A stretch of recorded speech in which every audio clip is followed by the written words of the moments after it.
Доброго ранку. Будемо починати. Мене звати Вишлінський Гліб, я виконавчий директор Центру економічної стратегії. Сьогодні буду модерувати.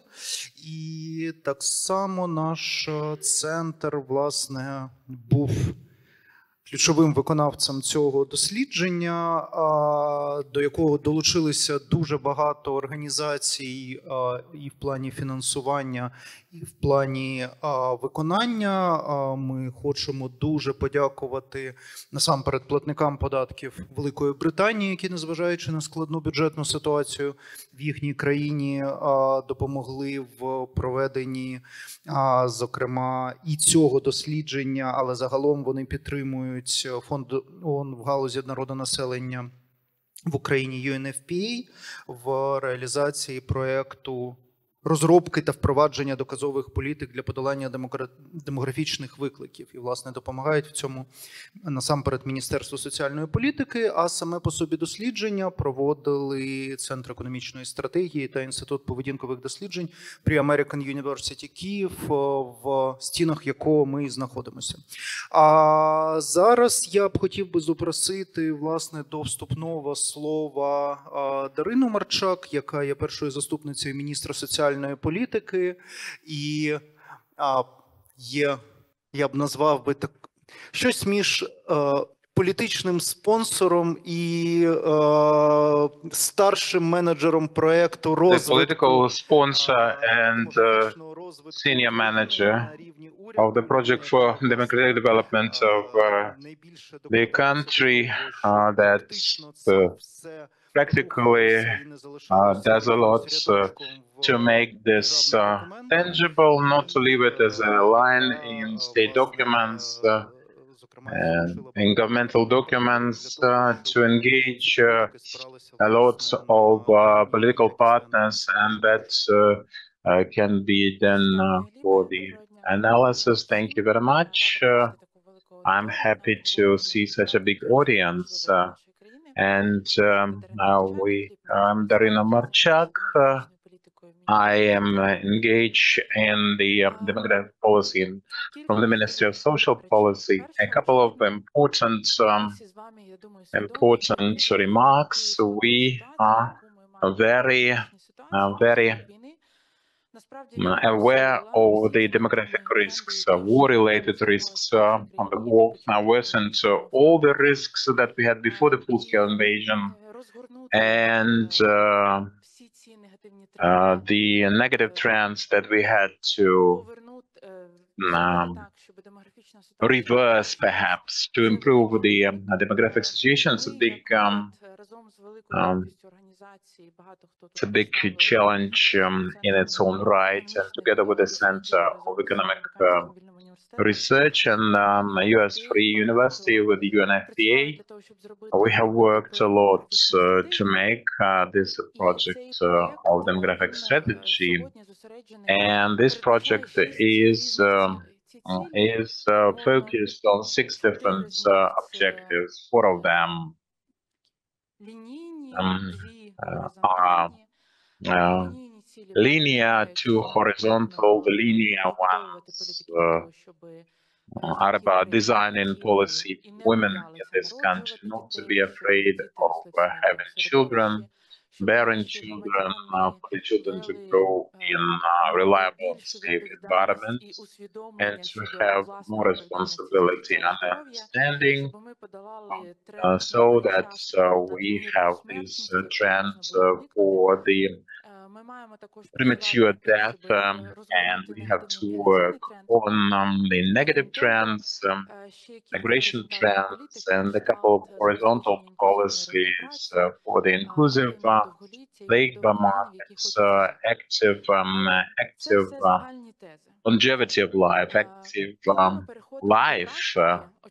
That when it comes to practice, we understand that the trend towards the negative situation is still persistent, and the young people are still leaving the country, and especially with the focus on youngsters, we should appreciate that when we all await this the war can end, and we can have another part of citizens and other populace reuniting with their families, not in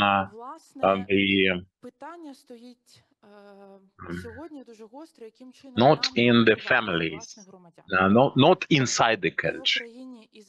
And so both in Ukraine and abroad, we have to review the situation, because this is a competition. You know, even before my time with the Ministry of Social Policy, I was Prozora Product operational manager, and we worked a lot on how to develop the innovative, high-quality, state-of-the-art enterprise. We worked a lot with the managerial practices. And one of the insights back then that surprised me was this. There are two different approaches to making a team work inside your company.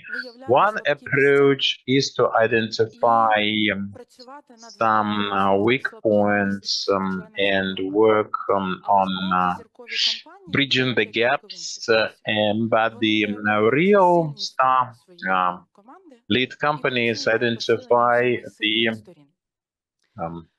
strong points and capitalize on their fortes. We can accept this, and perhaps we should, to compete for our citizens, to be competitive in order to choose Ukraine as a place of residence. We have to overcome many problems with the disbalance in the labor market. This is about safety and the individual housing, high quality infrastructure, and so forth. But we have also to appreciate why Ukrainians should choose to stay in our country and capitalize on the fortes, as I said, that already present our advantages, competitive advantages. This presentation developed by the Center of Communication Strategy, and UNFPA, the Free American University. As a result of this survey, as I hope, we will be able to identify our competitive advantages, not just to correct some the mistakes and physically emphasize and concentrate on communication for everyone to be well aware of these competitive advantages. So I'm very thankful to the colleagues who are doing that. I think the best way to build up these policies is data-based, analysis-based, and not just based on hypotheses and assumptions. So this is very important to build up based on data analysis. Thank you, Daria, and I'm sure that this is a great example of cooperation between one of the best ministries in the Analytical Center and expert group, because we have this great demand on behalf of those developing governmental policy, the high-quality analysis to help with the international partners in this analysis.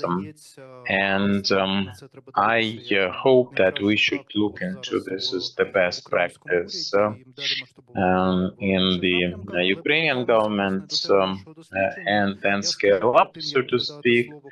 Well, before we switch to the colleagues who have done 98% of all work, and this we are not sharing this with the donors who saw the budget, but we've seen the budget. But how this idea was originally conceived, you know that the economic strategy center since 2022 had been taking looks into the situation of the refugees. Now it's the fourth wave, and after some After another wave, we realized that we cannot find the light, well, the light sphere, the light ball that can present the best solutions, how to bring them back, and the only factor, the most available factor, this is about reducing the risks, but all the polls, all the surveys among the refugees have their constraints, and when we did that, we would see that among 80% of the audience are young women, younger women, they are in Kyiv, they are not leaving, though they are very well in position to do that.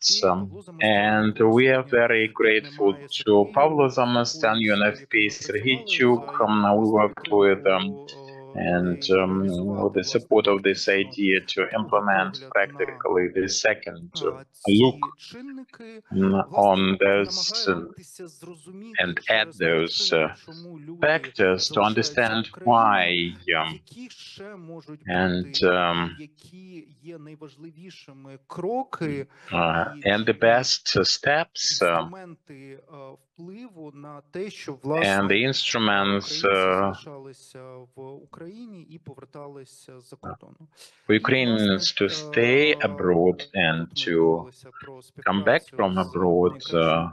And here we have the best behavioral economist, Volodymyr Vakhitov, Natalia Zaika, who represents American University Kyiv, to have this survey, and Natalia has the floor. And as the Deputy Director of Institute of Behavioural Studies. Thank you, Lib. Я рада всіх вітати. Доброго ранку, доброго дня всім. Мене звати Наталія Заїка, я заступниця директора Інституту поведінкових I'm Natalia Dika, Deputy Director of почну розповідати Free Universities, the Institute of Behavioural Studies. I would like to thank UNFP уряду Великої Британії, які підтримали безпосередньо це дослідження, демографічну стратегію. The demographic strategy for it to be implemented with the Ministry of Social Policy, the evidence-based policies to be developed to have this. This is the ministry, and we are driving in the right direction. We, as a person from here, I'm a local, I'm one of the hosts, so we, in case of air defense alert, have to go to Poshtova Ploshcha metro station for shelter. So by all means, we will continue and do everything without any air defense alerts, I hope, hopefully. For today. So the figures, the data, and so forth, as Lip said, it was very interesting, and to understand what was motivating people to stay, and women in particular, to stay inside the country, in the country, in Ukraine, with all those threats still persisting. So the methodology, the demographic profiling, the reasons to stay, and how many people plan to go abroad and why. And this is for Volodymyr to start the second part of this presentation.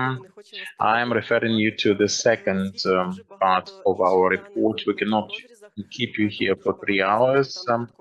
So you will have more to say. That was the rating company. We're very grateful. That was the end of 25, the end of January 25, the beginning of 25. To see the territory under control, we will have those women of the cohort indicated here. Why women?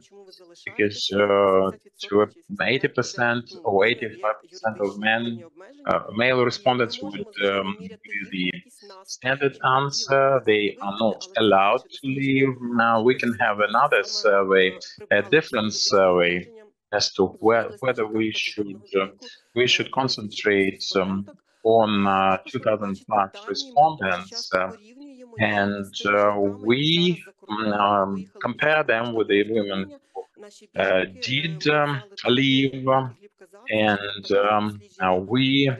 that's the fourth study, as Gleb said, 18 to 60, this cohort, and some comparison for you clarity, and that was the communication strategy, and this is also available with, at the site of our institution.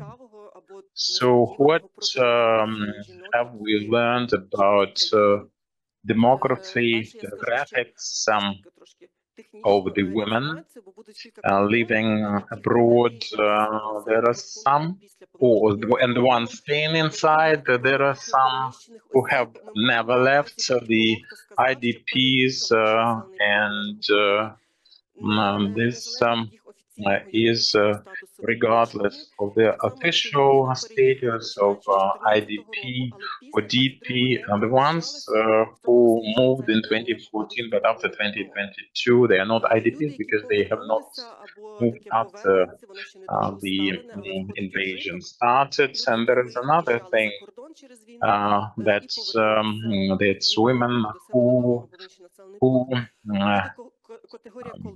the category of former IDPs, people who left at some point, and the women abroad, living abroad, we can compare them to understand who we are talking about exactly. And 80% of them left their places, and 24% of them went abroad, 7% lived in both places, the rest stayed in Ukraine. And the latter category, back, the majority of them, 40%, they lived for a long time. They stayed out of home, abroad, overseas. The majority of women had done in the same urbanization kind of trend, smaller places to bigger places, from rural areas to urban areas.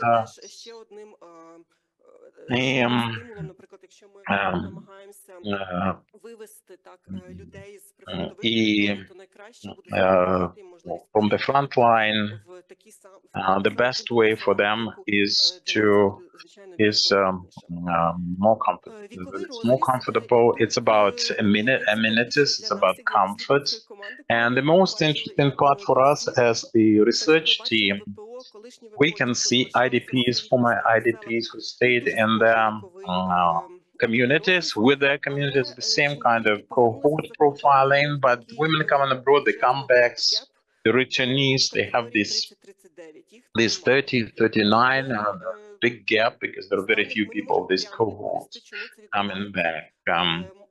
And we cannot find similar data in some other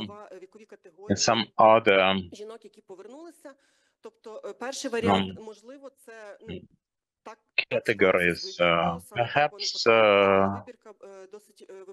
and this is a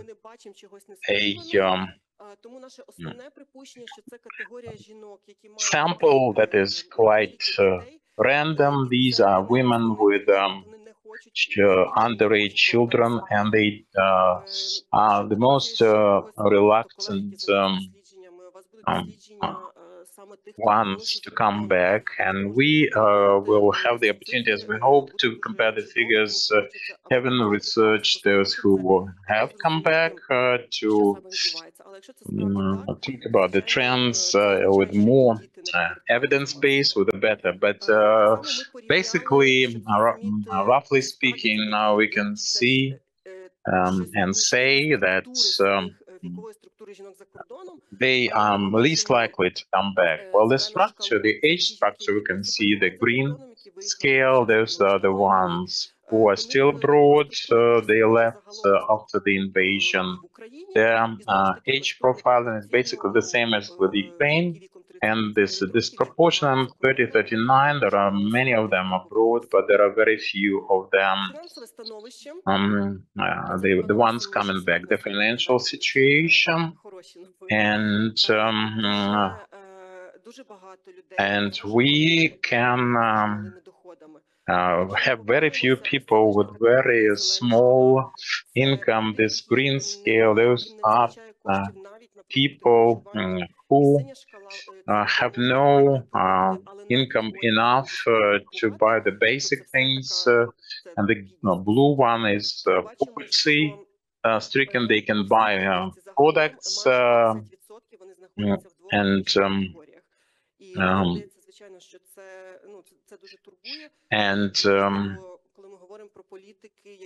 we are talking about the policies, and this is about come back, this is about, the desire to come back, the desire to stay on, and the desire to have children. Specifically, so the highest income is with IDP. This is one of the poorest categories, about 56%. Those are people who cannot buy clothing items, articles. And the ones who went abroad, they have higher income, and we know that from many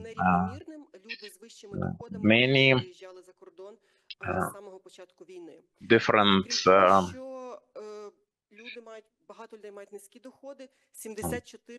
researchers, 74% said that their financial financial situation worsened. Only 6% had an improvement, so reported an improvement. And the IDPs, this is the one staying, and the IDPs, it's even worse. And we can see the eastern and southern areas suffering more, and this is clear. This is easy to explain because of the hostilities, because of the war housing.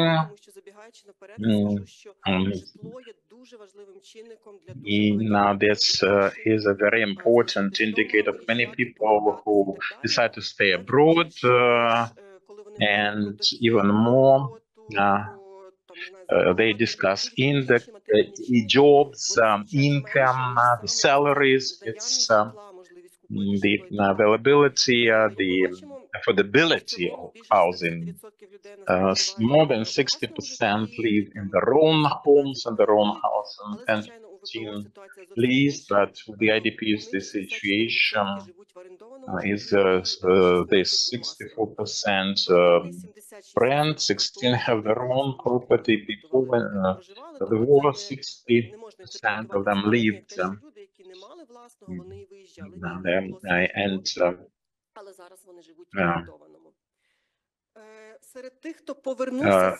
And among those who came back,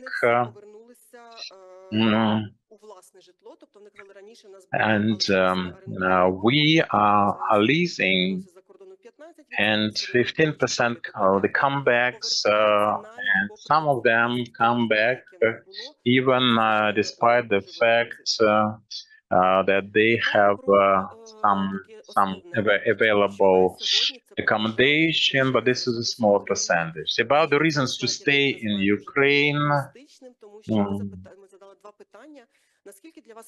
and how important it is for you to stay in Ukraine, to stay in your community, almost 80% of the people report that it is very important. A bit less about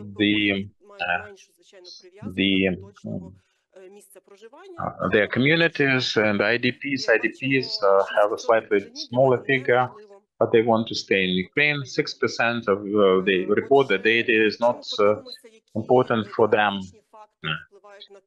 And the demographic factors influencing the situation. And this is about the ones about the income. We can see the higher the income, the more the person is willing to stay. And they live with bigger income and stay with a smaller income. Now it's reversed. The ones who stay with higher income and with a lower income, they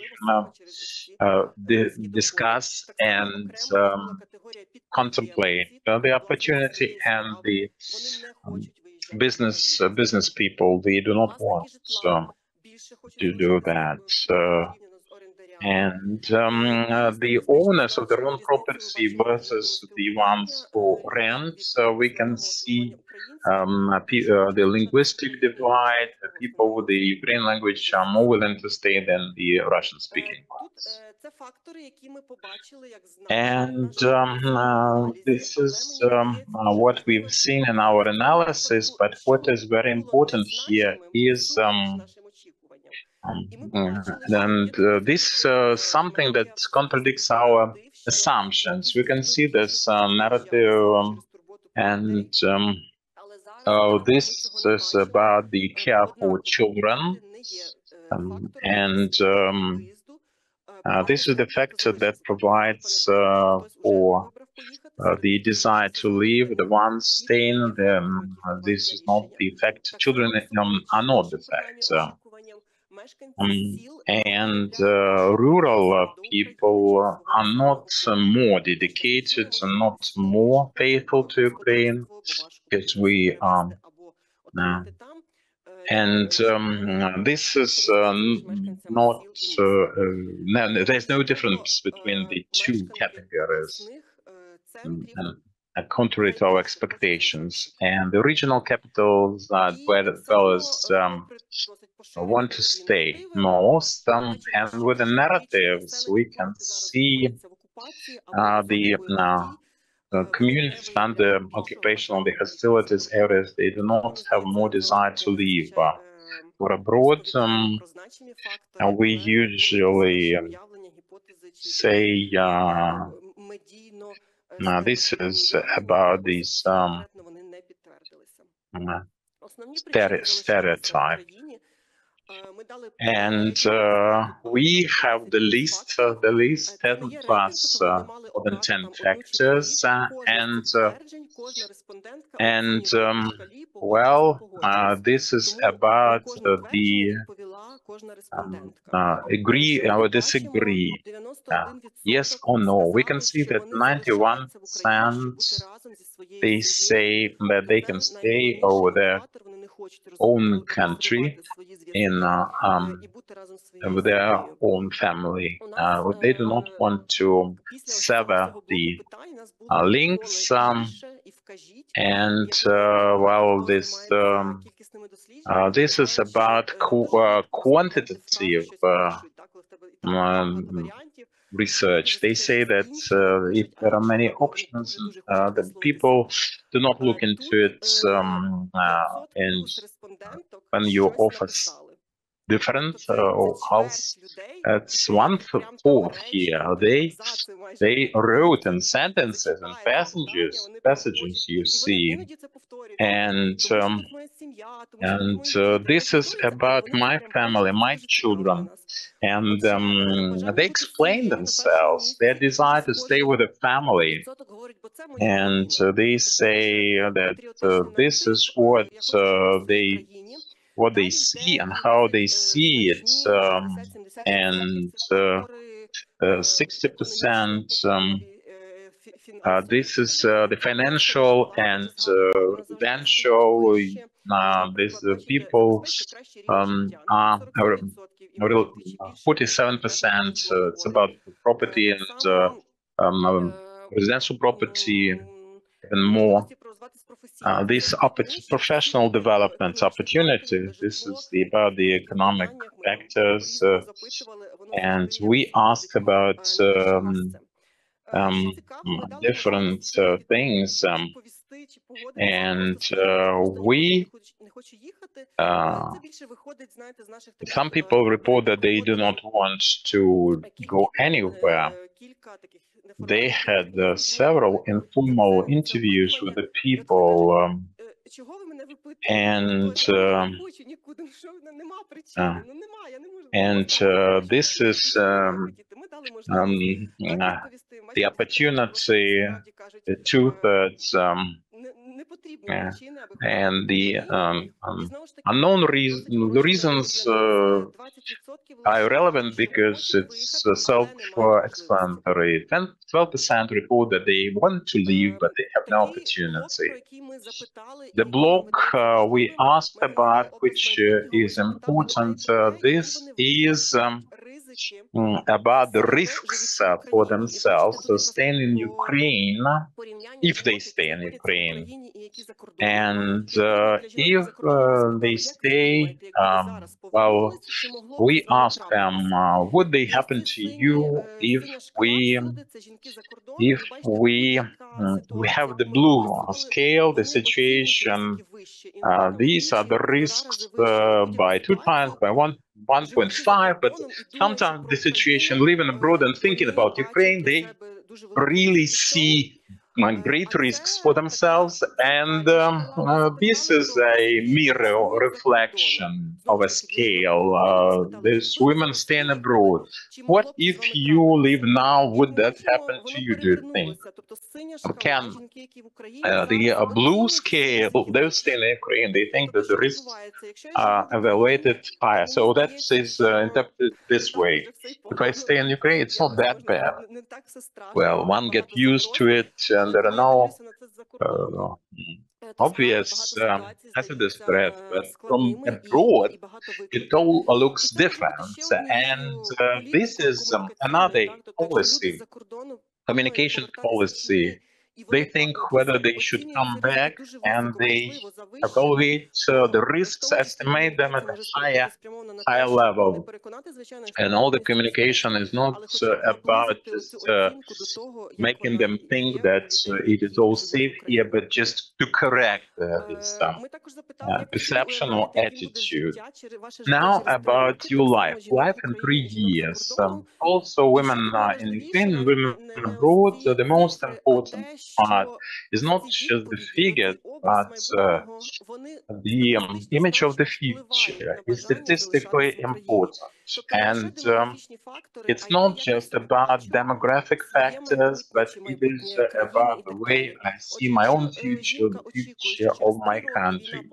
If they expect that the war will conclude in 3 years, they are more willing to stay out of all the risks, and this fear that they cannot get medical assistance, and the fear that they cannot get used to the local customs and rules and prescriptions. So this is the optimistic view of the role in their country.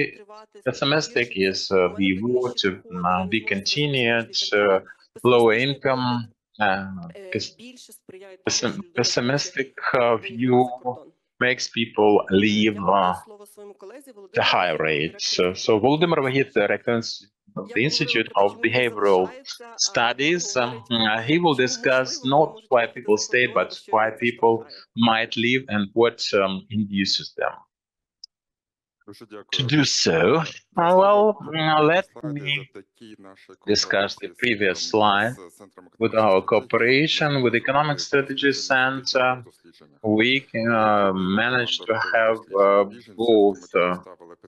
both studies, and the refugees were included to compare. They were developed in parallel. We have this unique opportunity to get similar data at the point of design, and we are very proud of that. So we are very thankful indeed. Now about the intentions. 2022, the evacuation behavior was looked into why people didn't evacuate from the dangerous areas. The frontier plus Kyiv plus Dnipro, 1/3 of the people left back then. We can see now Ukraine, about 40% of the Ukrainian women leaving. And it is interesting to know what actually keeps them here. 72% of Ukrainians never plan to leave, but if we look into the coalition of the willing, so to speak, young people, divorced or single, so family ties are very important. And there's one category, the returnees. They went abroad, they lived there, and they decided it wasn't good enough. Now they have come back here, and it is even worse here, and they want to come back abroad again. So they have experience of living here and there. We can fight for this category. This is one of the categories that can help us there. We can have some social triggers, social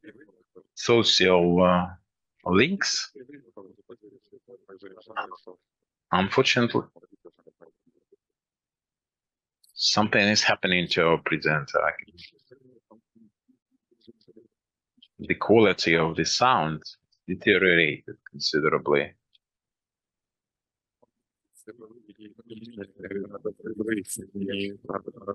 Unfortunately, the sound is very bad. It's distorted.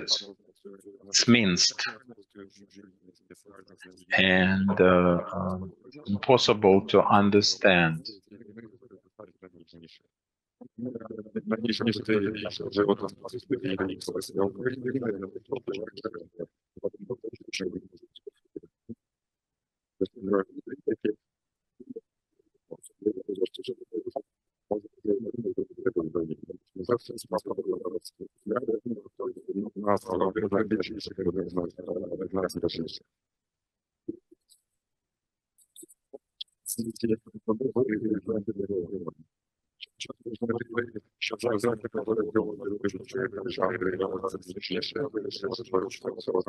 I'm sorry, but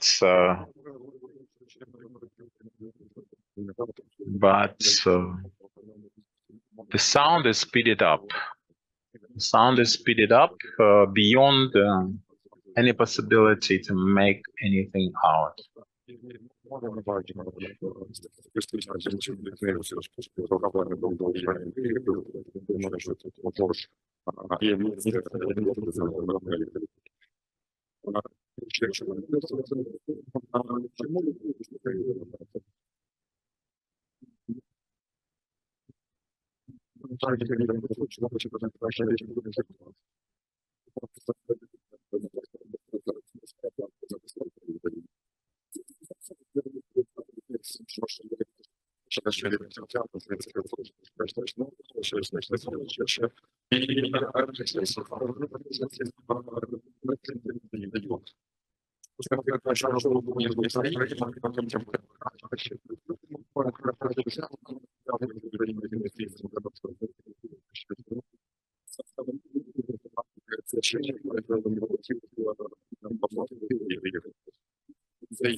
Сьогодні зробити прямо зараз.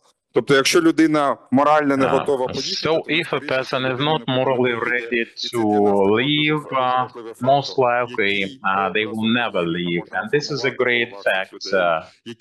And we can form the image of the future, for the image of the future to be translated into reality. And we have done this experiment. The essence of the experiment was as follows. When they are most likely to leave, no, I don't stay in the occupation, or what will trigger if they destroy my property. But if we merge occupation and property, what is more important? And it is not just anything exceeding the other. So this is discretionary experiment. We decided upon safety, income, utility, social, residential, foreign policy, domestic policy, internal help stay in the same. And the second situation is the same, better, the same, or worse, stays the same, or gets much worse, or there is this threat of occupation. And this is the same income dropped by 50% and something,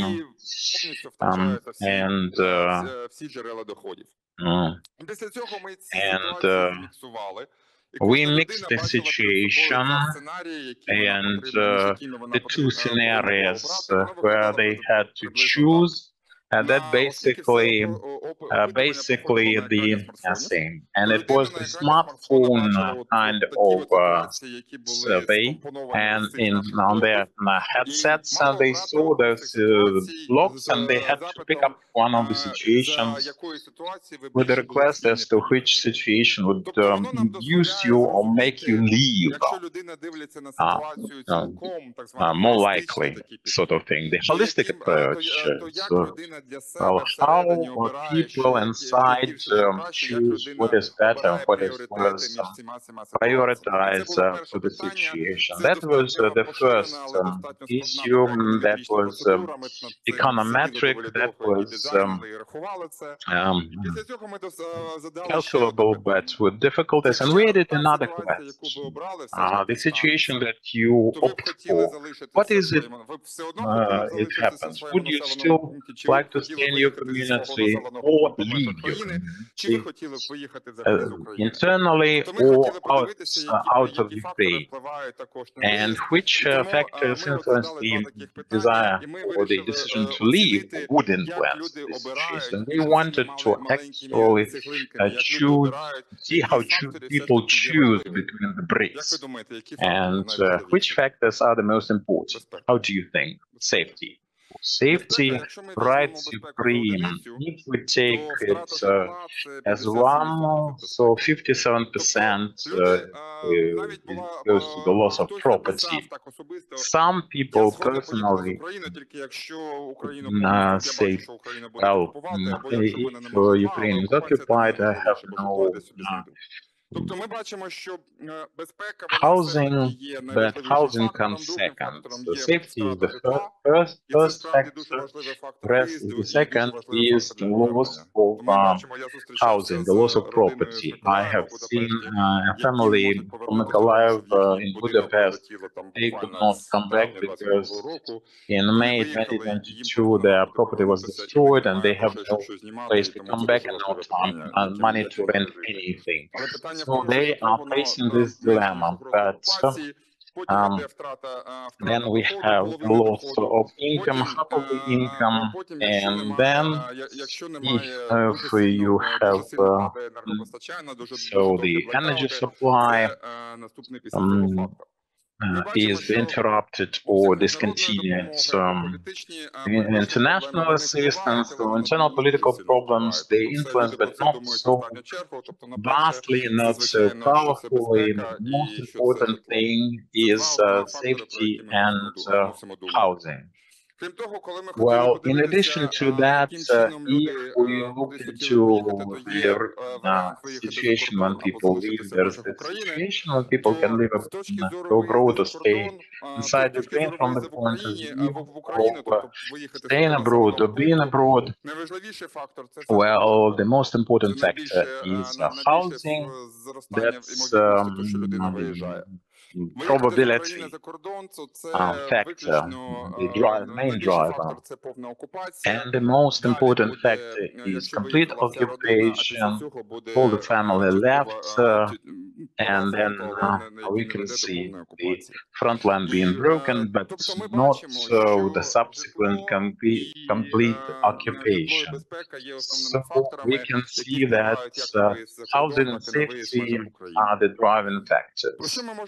And what can we say here? Well, first, women stay in Ukraine.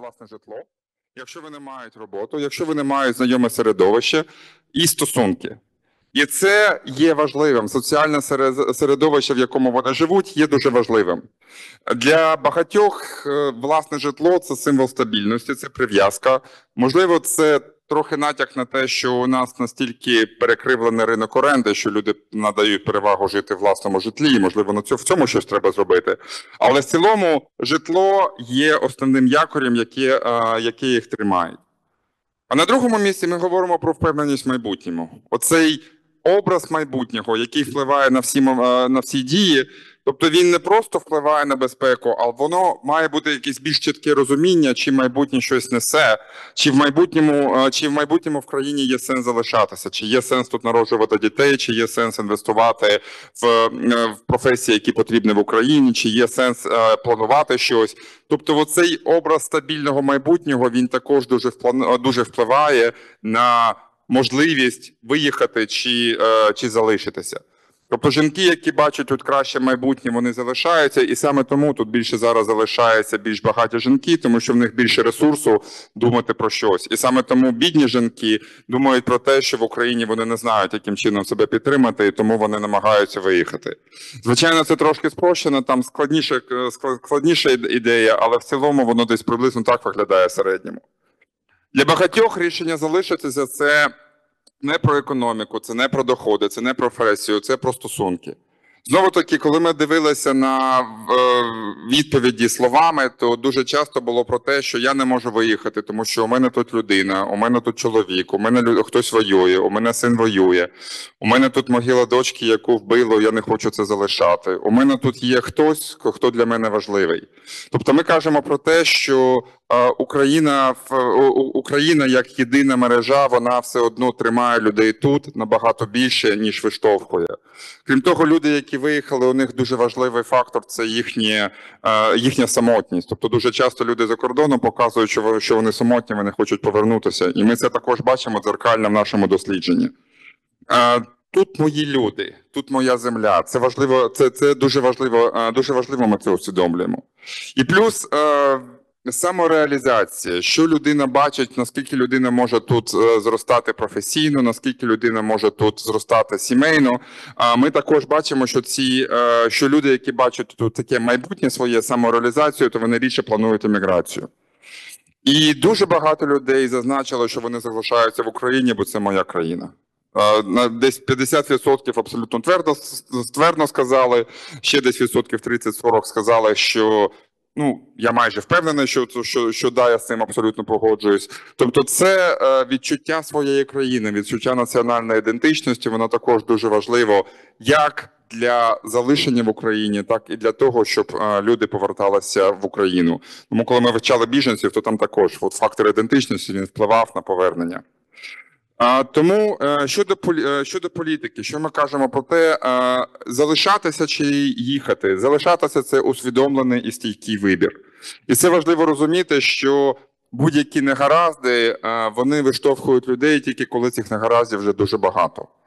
І перше, коли ми тільки отримали дані, коли ми спочатку почули дослідження Центру економічної стратегії про біженців, а потім ми отримали наші дані, ми це поєднали, я кажу, у мене таке враження, що ми досягли вже певної рівноваги щодо того, хто їде, хто ні. Тобто у нас є все-таки якийсь певний процент, який хоче виїхати, але тих, хто хочуть і можуть виїхати, їх дуже мало. Їх там десь менше 5%. Більшість людей абсолютно більшість людей кажуть, що ми виїжджати не хочемо. Мотивації людей залишитися або мотивації людей повернутися, вони мають входити в публічний наратив політики. Тобто ми маємо більше говорити про успішні кейси людей, які повернулися, ніж успішні кейси тих, хто виїхав за кордон, переніс туди бізнес і почувається себе добре там. Тобто для журналістів набагато важливіше було б сказати про те, розкопати історії тих, хто повернувся до України і заснував якийсь бізнес тут, і втримається тут. Або про стратегії, яким чином люди шукають житло і роботу саме тут. Крім того, дуже важливий зв'язок з місцем, дуже важливий зв'язок з локальною спільнотою, з тим, де люди живуть. Багатьом чувство вкоріненості та є житло і робота. І тому вкрай необхідно надати більше допомоги ВПО з житлом. Тому що ми бачимо, що якщо немає змоги оплачувати своє житло, так, щоб воно не коштувало 90% своїх доходів, то люди будуть більше схильні виїхати, і тоді ми їх будемо втрачати. Тобто, якщо ми хочемо тут затримати більше людей, то нам потрібно більше давати грошей, компенсацію на житло саме для ВПО. І активніше працювати з підприємствами, тому що все ж таки економічно більш вигідно не стільки давати гроші напряму, скільки забезпечувати людей роботою, щоб вони були більш самодостатніми. Тому що не тільки житло, але й робота вкорінюється, і робота дозволяє цей ідея вкорінення розвинути краще. Тобто, коли ми кажемо про те, які мають бути програми підтримки ВПО, вони мають пропонувати якусь більш комплексну підтримку. Тобто це не тільки гроші, це і якийсь певний фокус на житло, це також соціалізація. Тобто ми не опитували прямо ВПО, але з того, що ми спілкуємося з людьми, які приїхали з рідних міст, все ж таки проблема соціалізації також є. І зусилля спрямовані на соціалізацію людей, на роботу з громадами, вони також є важливими для того, щоб люди вкорінювалися і зупинялися. І плюс потрібні оці програми мобільної підтримки для жінок, які доглядають за близькими.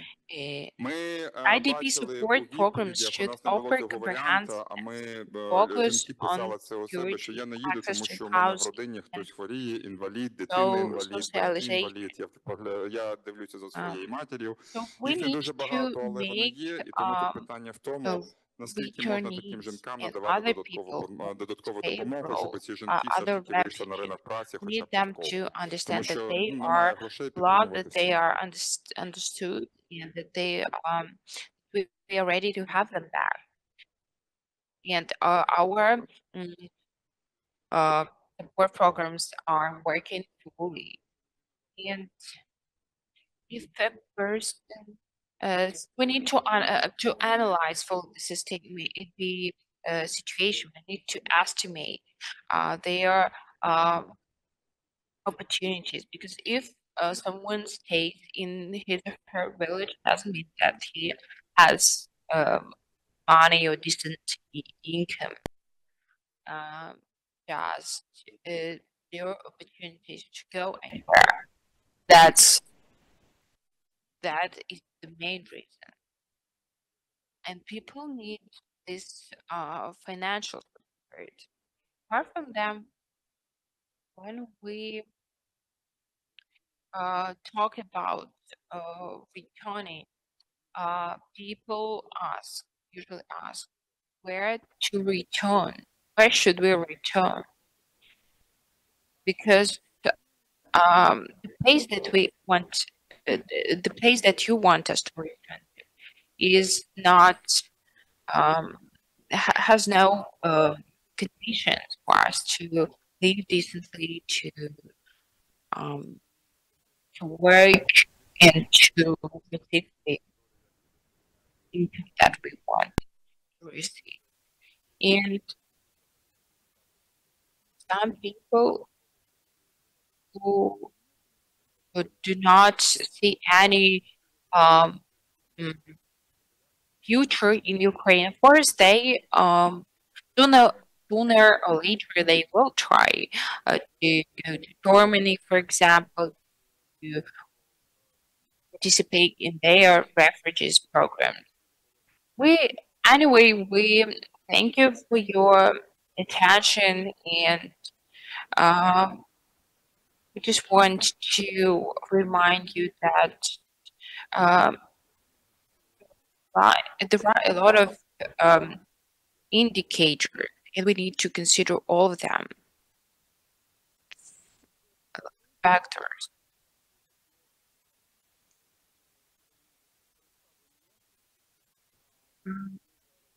Dear colleagues, we will now start our discussions.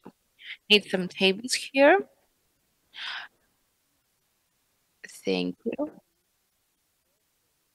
We have some happy circumstances because we have +1 speaker in our discussion panel, and which is very nice, and we're happy about that. So let me check everything is set, and I welcome here my colleagues. Maybe Dasha, you maybe come first. Let me see where you can take a seat. This is Darina Marchak. This is Darina Marchak, the first Deputy Minister of Social Policy of Ukraine, then Ilona Havronska, Deputy Minister of National Unity of Ukraine, and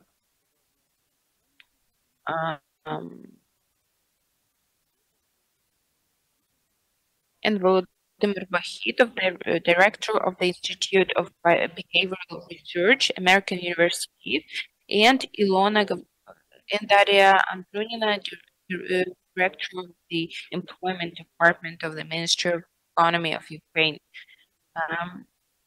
So we will cut here, so to speak, some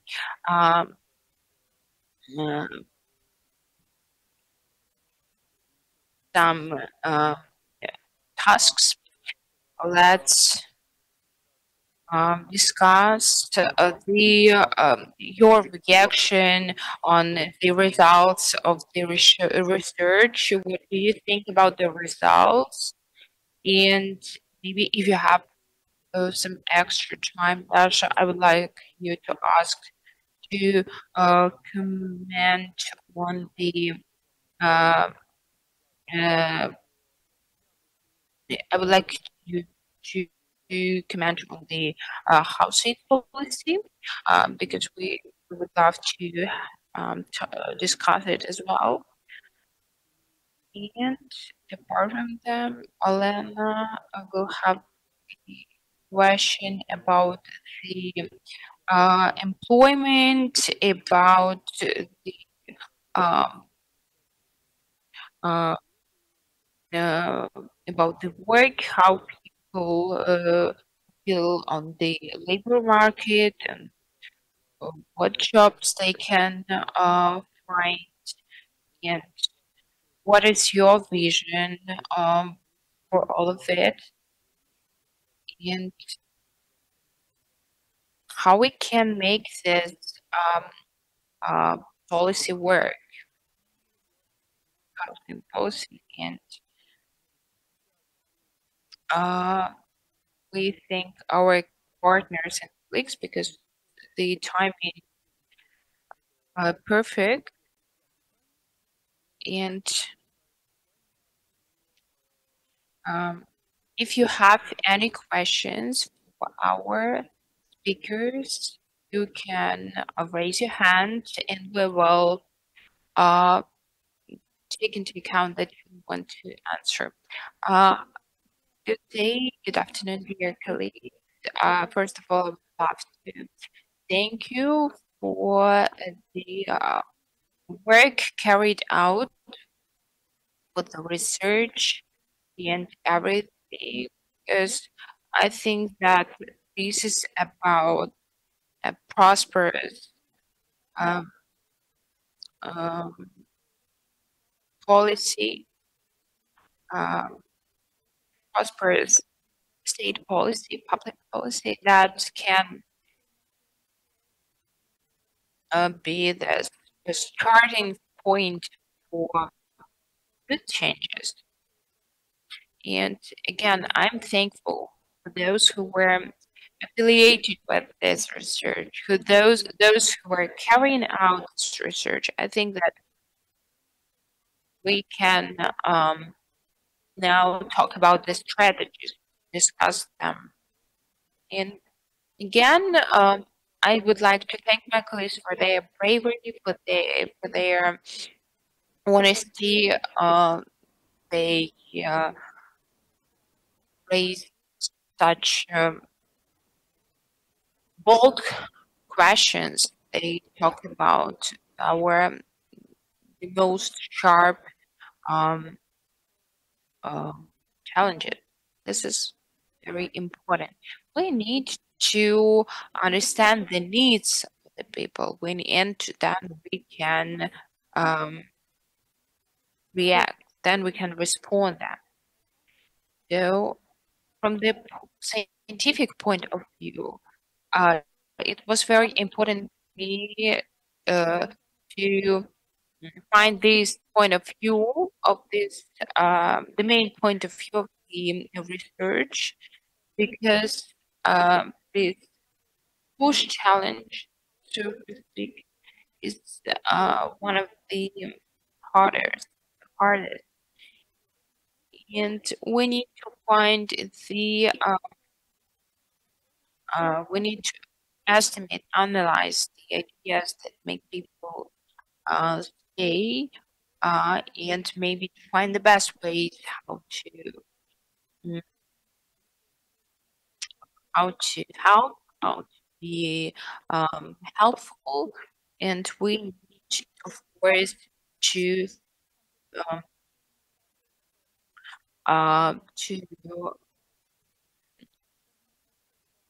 consider all the reports because it's very important, especially the latest report and the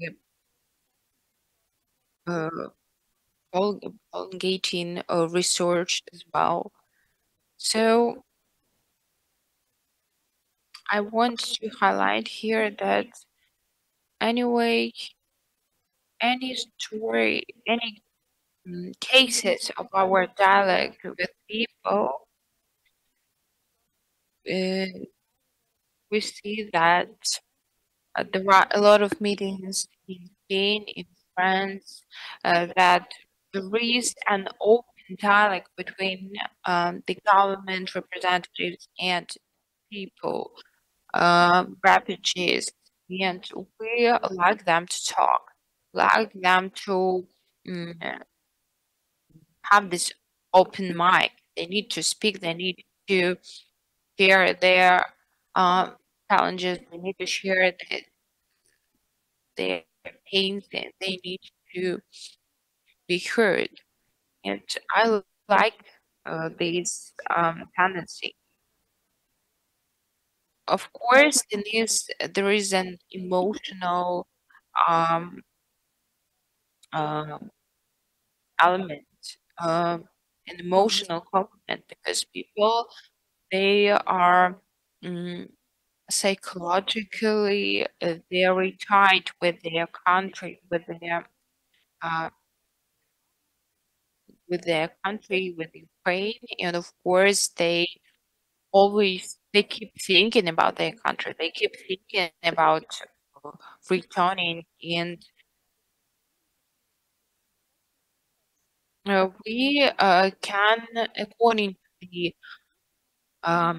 according to these reports, we have 86% of entrepreneurs who want to come back, who want to return to Ukraine, which is uh, th- this is a very uh, promising tendency, and we can say that is very valuable. What we see, according to researchers, the most valuable thing is families, the social connection, um, relatives, kids, husbands, and so on. But apart from that, we see that the same time we see that um, some many entrepreneurs, they come back. They want to have business in Ukraine. And in Ukraine, they want to um, uh, make connections with foreign stakeholders and keep um, developing their business in Ukraine. And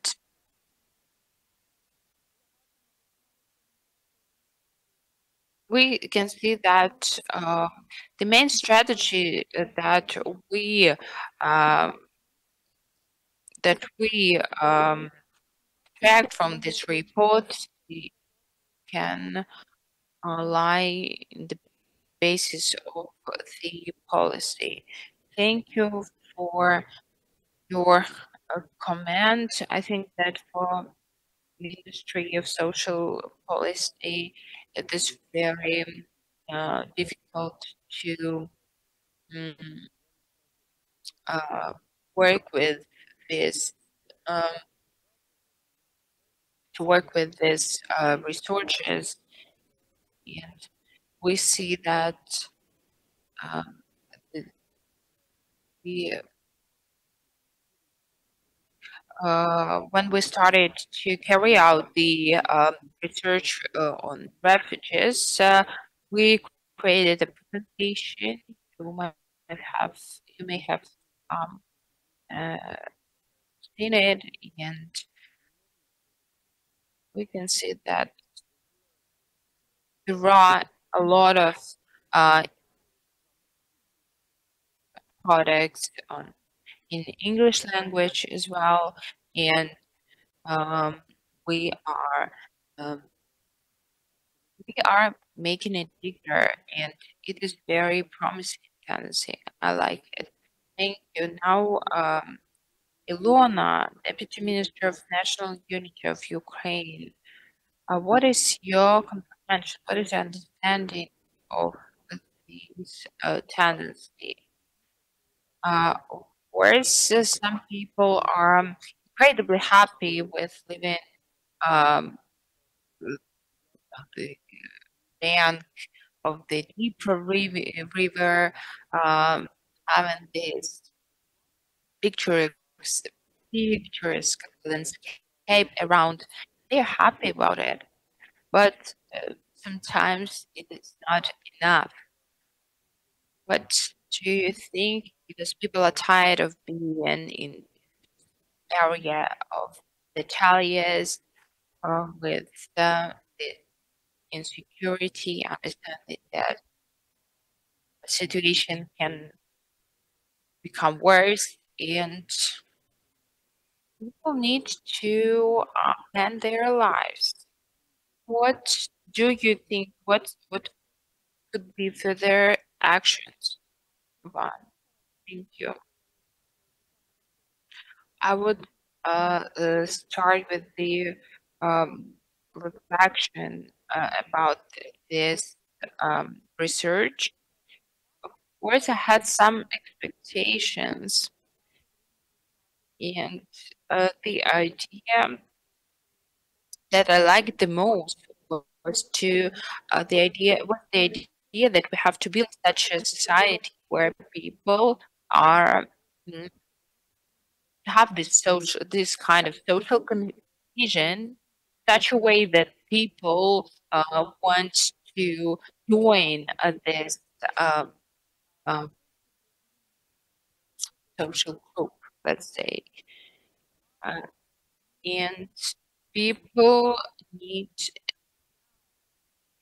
to have this feeling uh, of living their balanced, informed, weighted, like balanced, informed, well considered life where they can build their future, work on their future.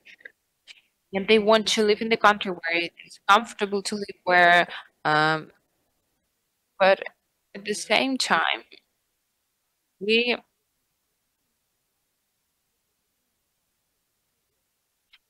we still have this question: what kind of country we are building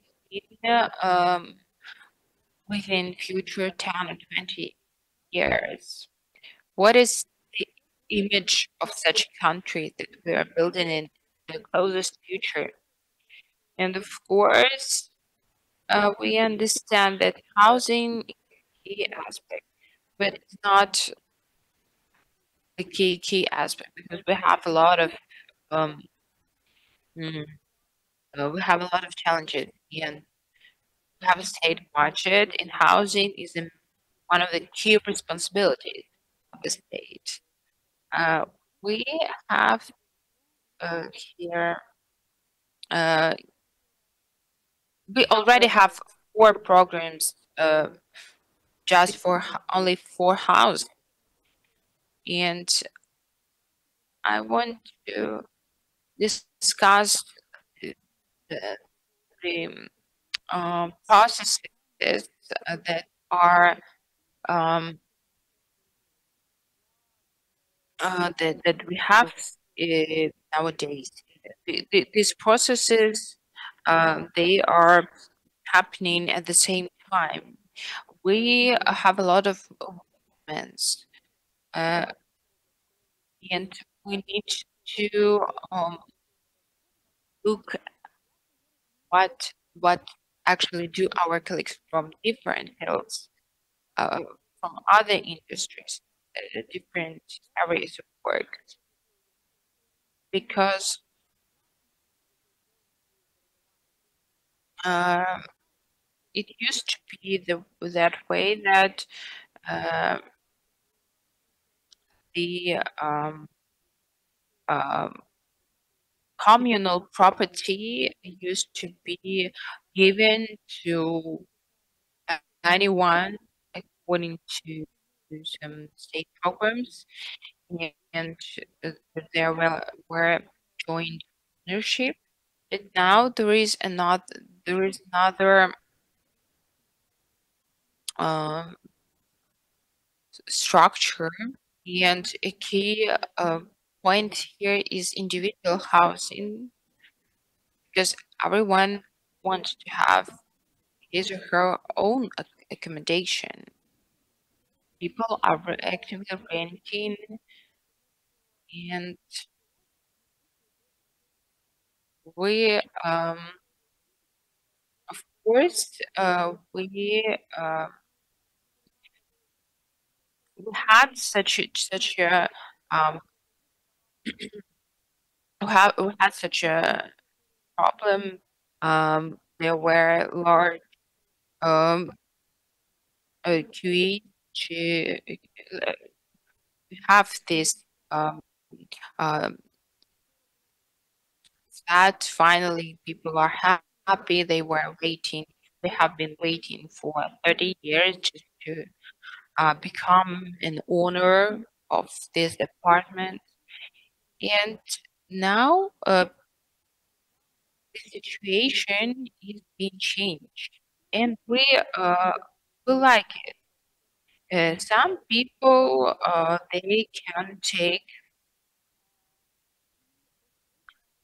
they can take refugee deal for them, or privileged mortgage, and some people they cannot even afford for them renting. And of course, it is very sad that the different layers of um, the society, they have absolutely different opportunities.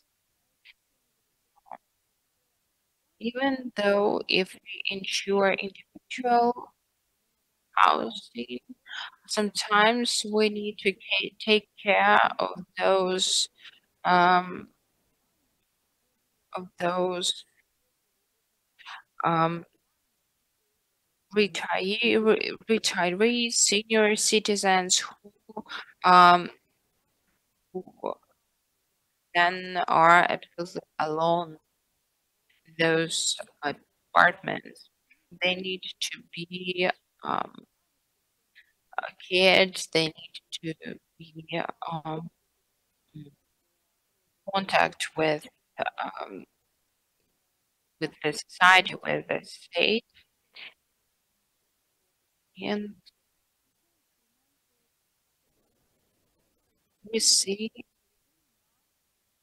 that we here can create these tools of taking care of families, and we have here 4 programs that are absolutely good and decent, and they can work, they can show results.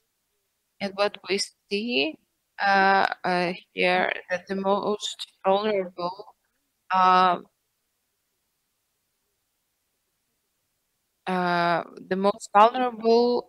groups, they have the following needs: individual apartment. The second challenge for them is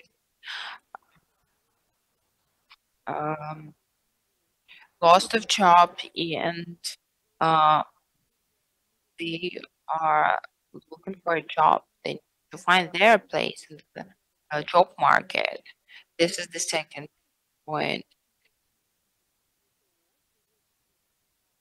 Today we have, according to the state register, we have 866,000 of IDPs who are who can work, who are who have this ability to work, but they don't have work. They haven't found a job. So, and another challenge is the other challenge is that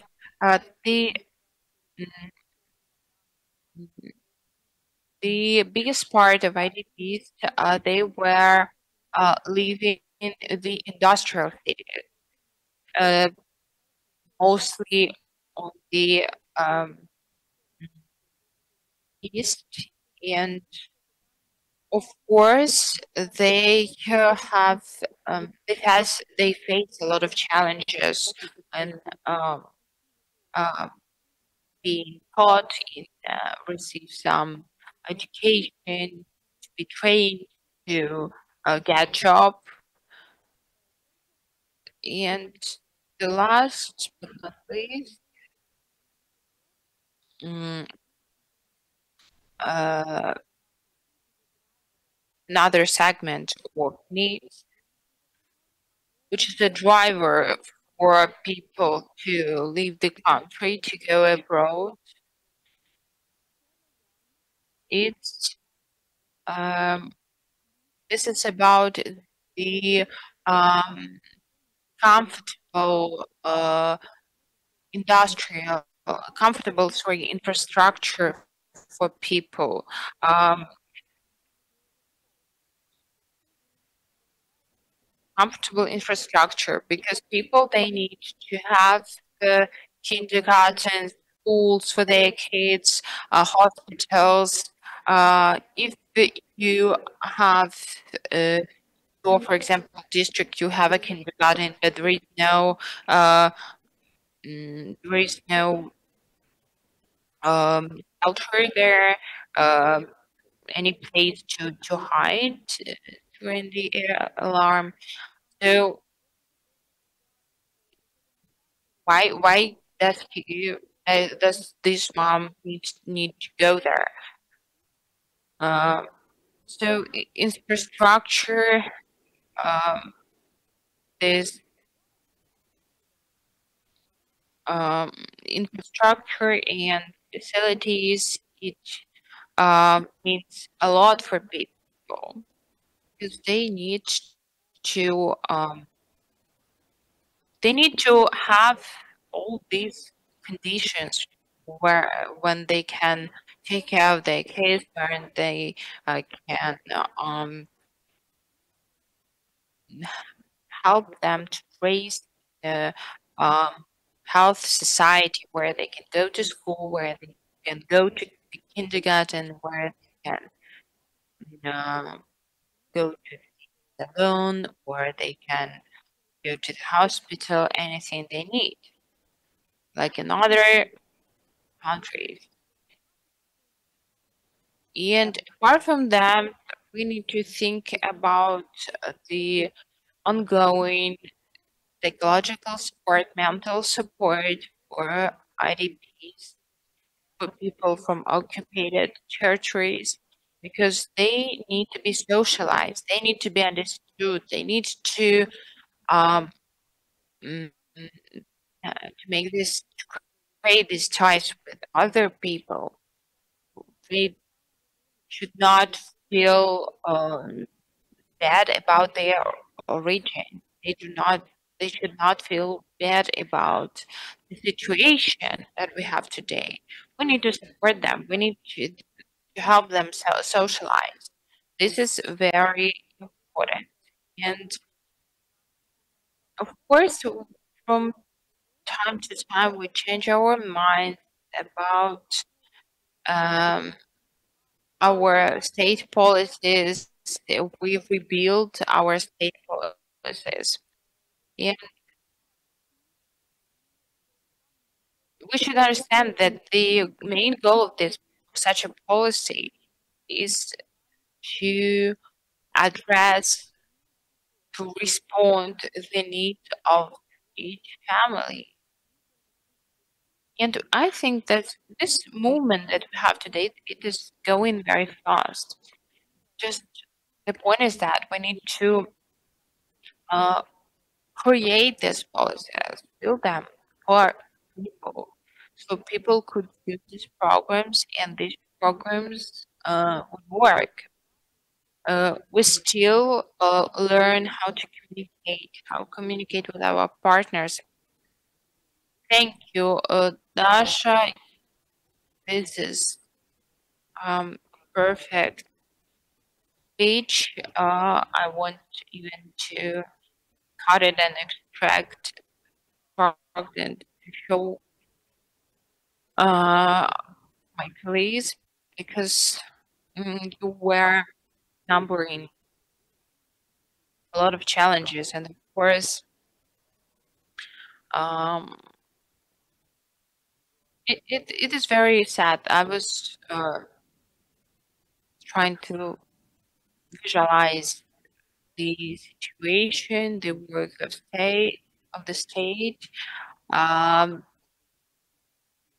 Course, as a state, we need to help people to find a job, to get employed, because of course we still are at war, and there is a category of people who still keep talking about the Soviet Union, how it was good at that time, and so on. From another side, we have young people who want to just forget about the past and start and build their future, prosperous, promising country. And there is a challenge even for citizens, because there is a challenge for citizens and for the state itself, because the state needs to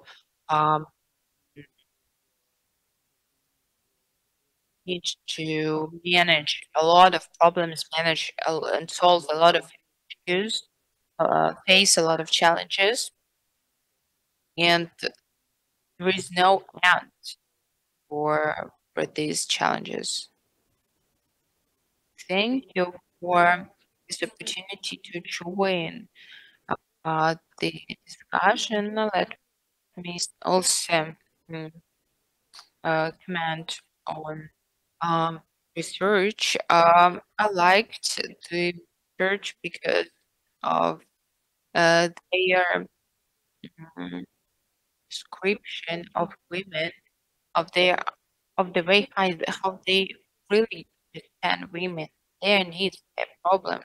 Just I'm a woman too. I have a kid. I'm a mom, and I can't leave the country because I have my kids here, and they insisted on staying right.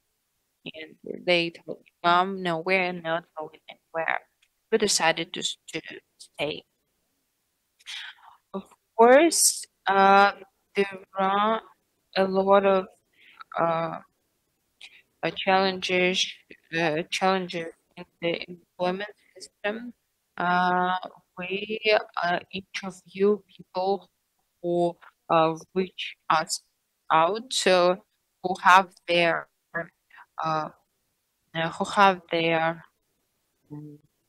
inquiry, who have their request, and we analyze their problems. So we have this opportunity to listen to them and to understand the tendency. Services are not about money anymore. Services are about how, and of course, there is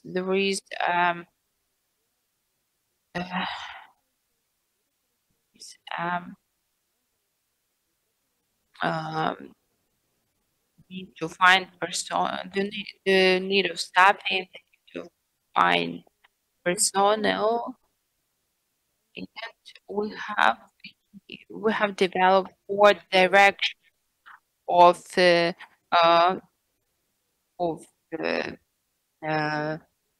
trainings for people who want to get free trainings and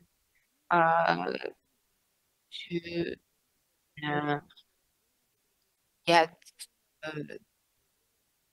naturalized to receive some experience in some field. activity, and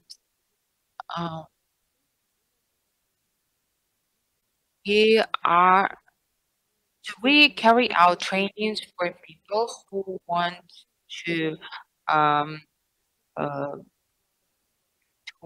get knowledge about some profession, and they need to be skilled. They need to get skilled, and they need um, to get qualified.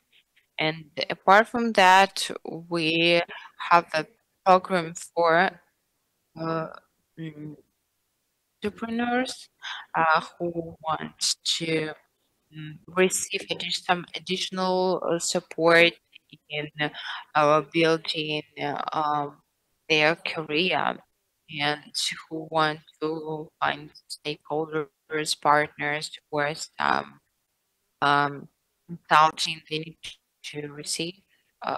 We also have the digital entrepreneurship program, and our services they compensate them mm, um, the expenses of for those people who applied for a job within our program, and they are provided with financial help. And at the same time, again, what Irina has mentioned, the main problem is that 866,000 of IDPs are unemployed, even though they are at the age of employment. Again, we have discussed it several times, but again, um, more in their majority, they are from industrial cities of the east of the country, and they are looking for opportunities. We are looking for some ideas. We have programs that provide with hostels and where they can stay during the period they are looking for a job or they are trying to get employed. And we go work with those employees with those uh, um, mm, with we collaborate with those employers who are responsible, who are reliable, and who can consider uh, our people who made this application, who had this inquiry, to help them to get them employed. We have um, um,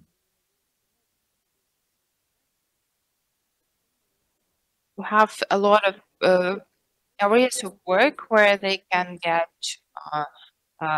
qualified, where they can get skilled. They just need to receive trainings and within the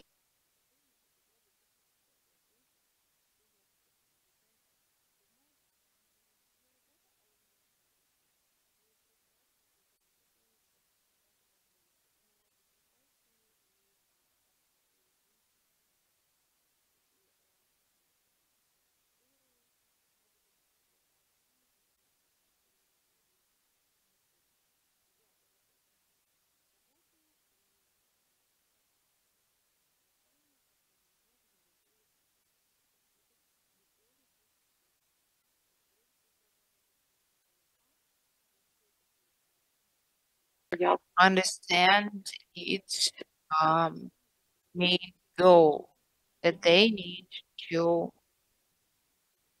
help these people to receive training.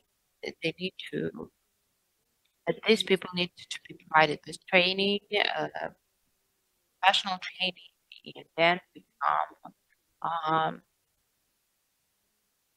become a professional in such area. Another question that we have here.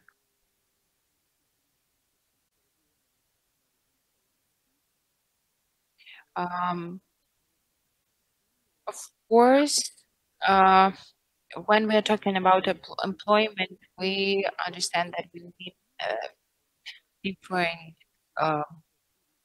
regions, and people from different regions, they are acting differently. They have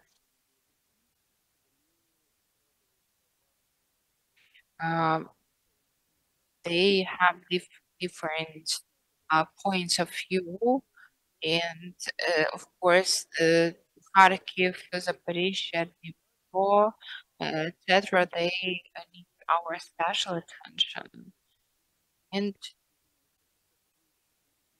people understand that they need to go that they need to go closer to the to some industrial city where there is some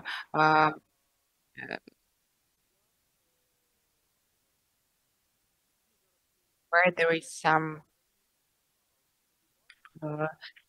production, manufacturing, and they can for sure find a job where there.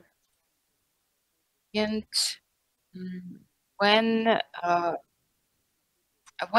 person finds himself or herself in a place where there is no request for his or her skills, where he or her is a professional not needed, he or she will move to another region or another country where he would be on demand. So someone can make drones in on the in some regions, but some people, they cannot adapt to this challenge of war. So people find themselves in some certain circumstances, and some people, they are certain about their actions, they understand what to do, and some people, they feel lost. They do not what to do, and they don't know what kind of choice they should make. Some people, they use this opportunity to get knowledge online, to receive some education online, and with communication.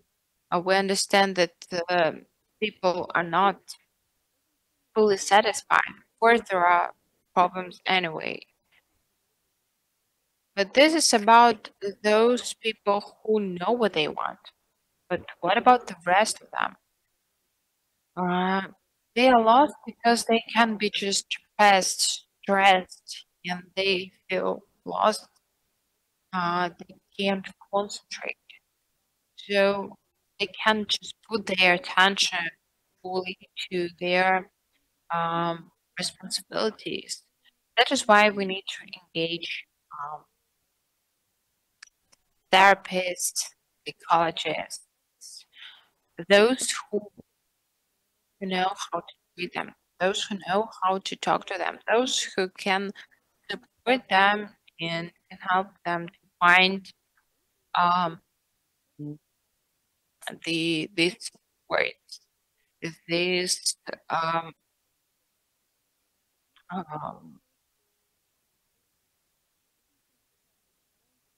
this foundation framework.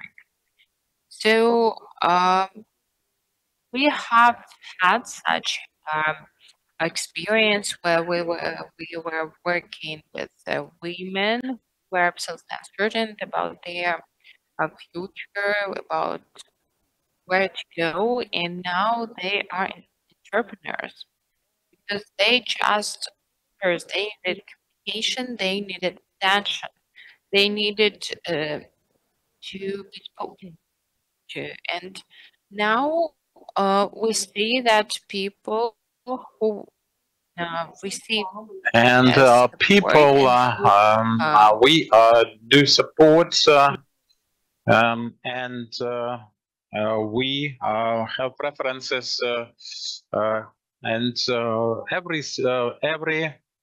everyone is special, and no, we have histories and special cases. We're all working for the best of the country, development of the economy, and preservation of Ukraine as a family-like country. Thank you very much. Before referring this to Volodymyr, I had the difficulties. Please, by show of hands, are there any comments? Are there any difficulties? Is there any kind of demand? Volodymyr, would you like to add anything? Anything at all answering this question?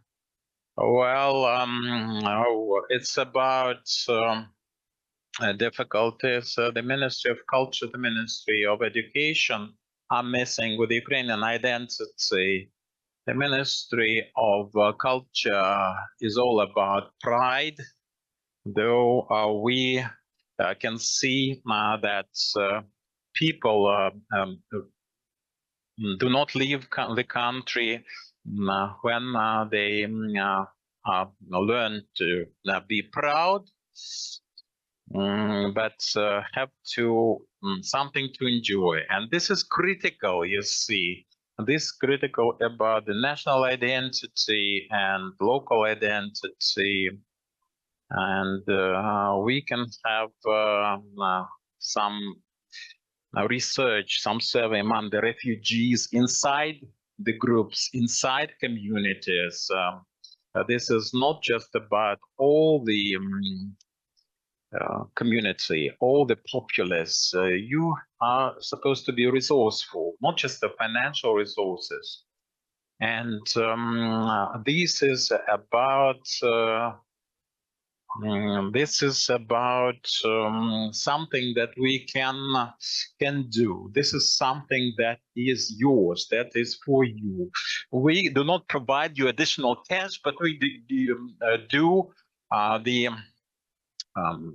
things that can pave the way to independence, to income, to decent lifestyles. So that's policy making in my book. And this is something that is your own, that is local.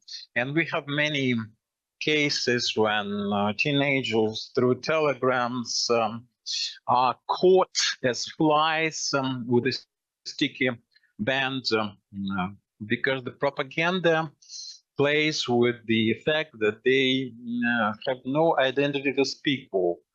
Something you own, the sense of ownership, the sense of belonging in Ukraine, because if it's belonging, it's something you say, you have something to come back to.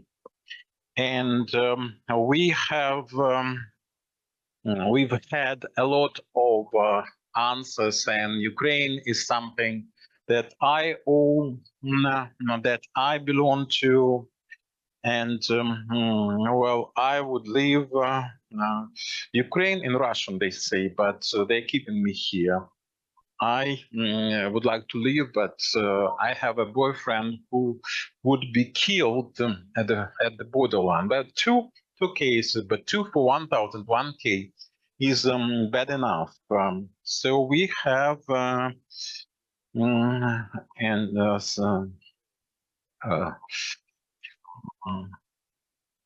and this is one of the mental goals.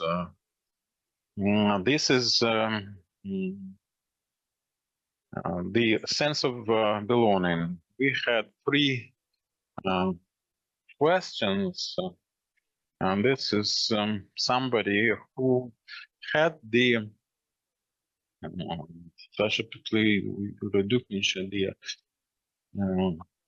unidentified colleague, the 3 of you, and Ola, Alexandra, and the three questions, and then the comment, and 4 comments, and then we'll come to the bring it back to the panel. The Yulia Kobinets, Analytical Center Service, the now identified colleague, and that's what we do for the Ombudsperson's office, and you focus on the things that make you stay or keep you at the bay, at home. This is to be supportive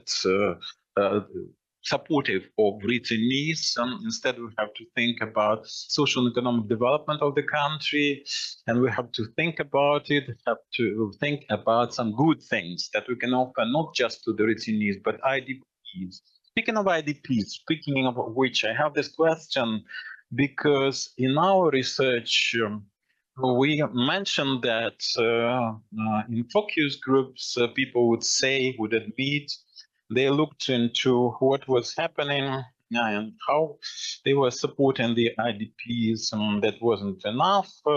They said 2,000 hryvnias is not an income to speak of, and people needed resources and needed to channel resources for the benefit of those who are staying in Ukraine, who suffered from this war, who are faithful to the country, and more Russian-speaking Ukrainians are inclined to go or prone to live in the country.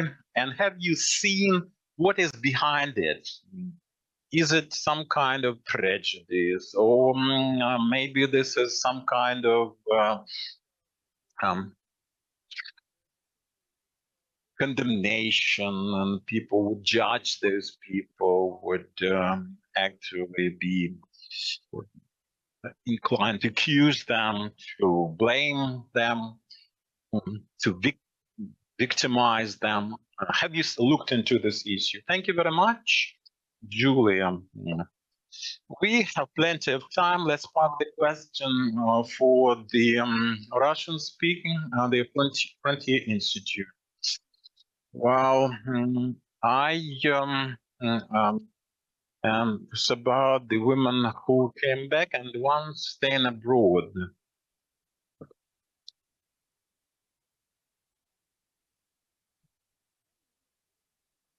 The ones who have come back have decent income, as it shows in the slide. So some people are ready to actually accept some downgrading in their social status just to leave. So the returnees, do they understand that they make money here and they can do that or do that abroad?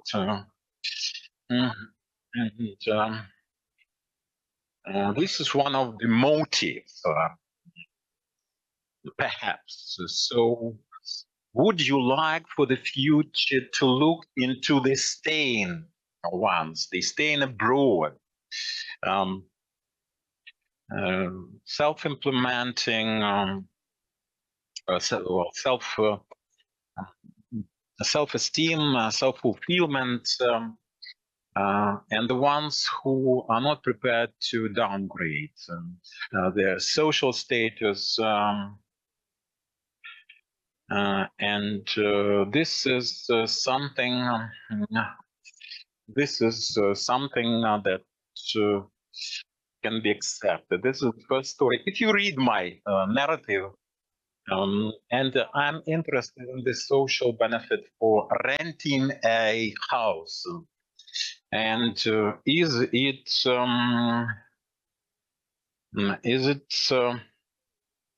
a success story, and how that's the essence of my interest? Great questions. I don't think anybody can answer them though.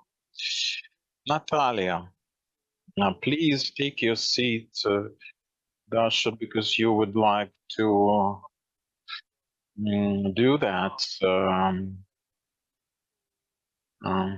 And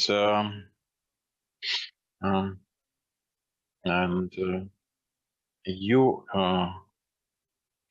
it's about the knowledge, and let's collect all those questions. We were supposed to, well,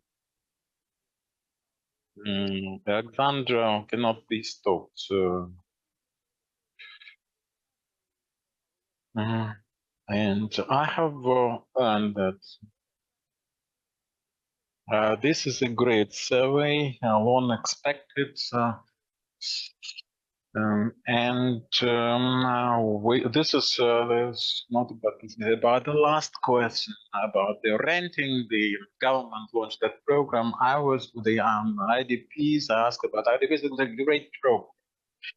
What is somebody going to give us this officially?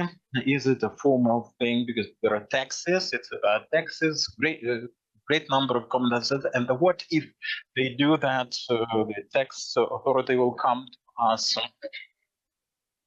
and there's this program, and they are going to reach out to those people, because there is a lot of information at the ministry website. The communication gap divide in the country, and the ones who are supposed to receive this assistance and communication.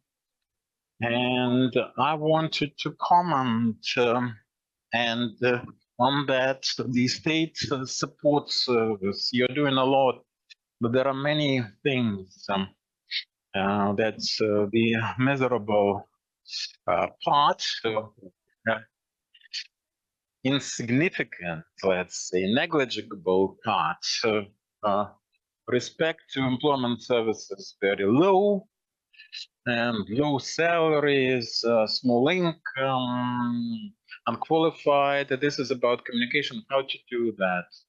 I have looked into the budget. This is 5 billion grants and support. This is experience of Ukraine, small, medium business and enterprises, very little done for grants.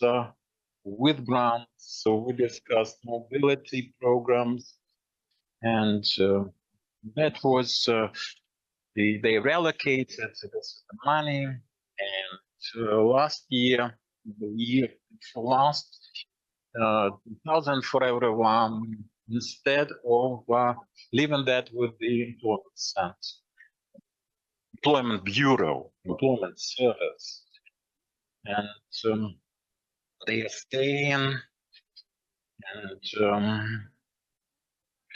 well, there's this issue whether we can raise this issue for the government to stop it, and for us to launch this training at the employment bureau, because that would stop us, and we'll have to increase the number of people who are unemployed. And we, this is a comment. Now a question. We can see in the slide why people are staying here. They're staying because of their family matters, family circumstances. Let's imagine that the war is stopped. The man can leave now. What comes next? This is the focus of the they want to do something. I know about my friends who are dreaming at the front line about the war being finished and them going. So we're ready to go because our men can now go with us. So won't this be the case? Natalia, we are ready for this question. Good that we have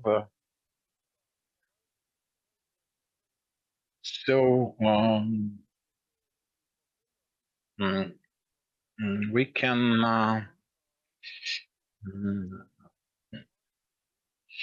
we have this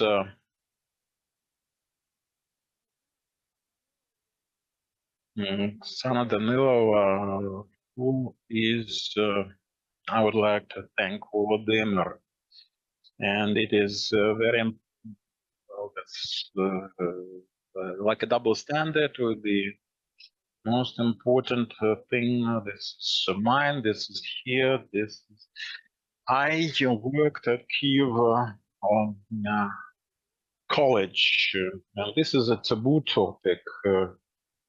But the 17-year-old, so they participate in all the competitions, all the patriotic games, and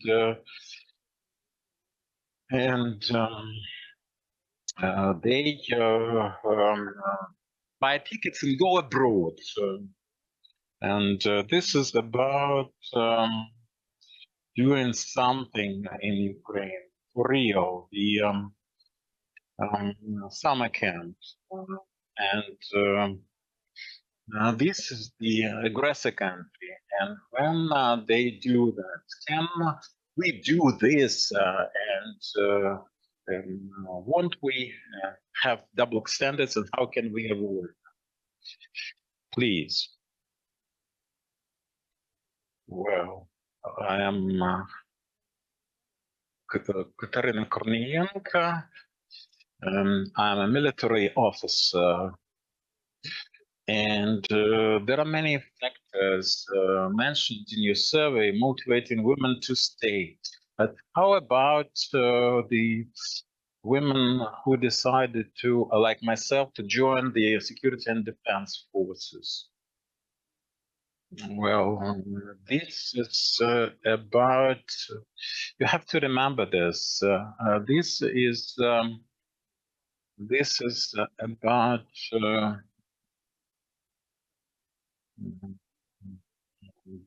thank you very much. This is the Prime Minister's, Vice Prime Minister's Office for Integration. Have you included the number of ones suffering from the war, the number of the sexual violence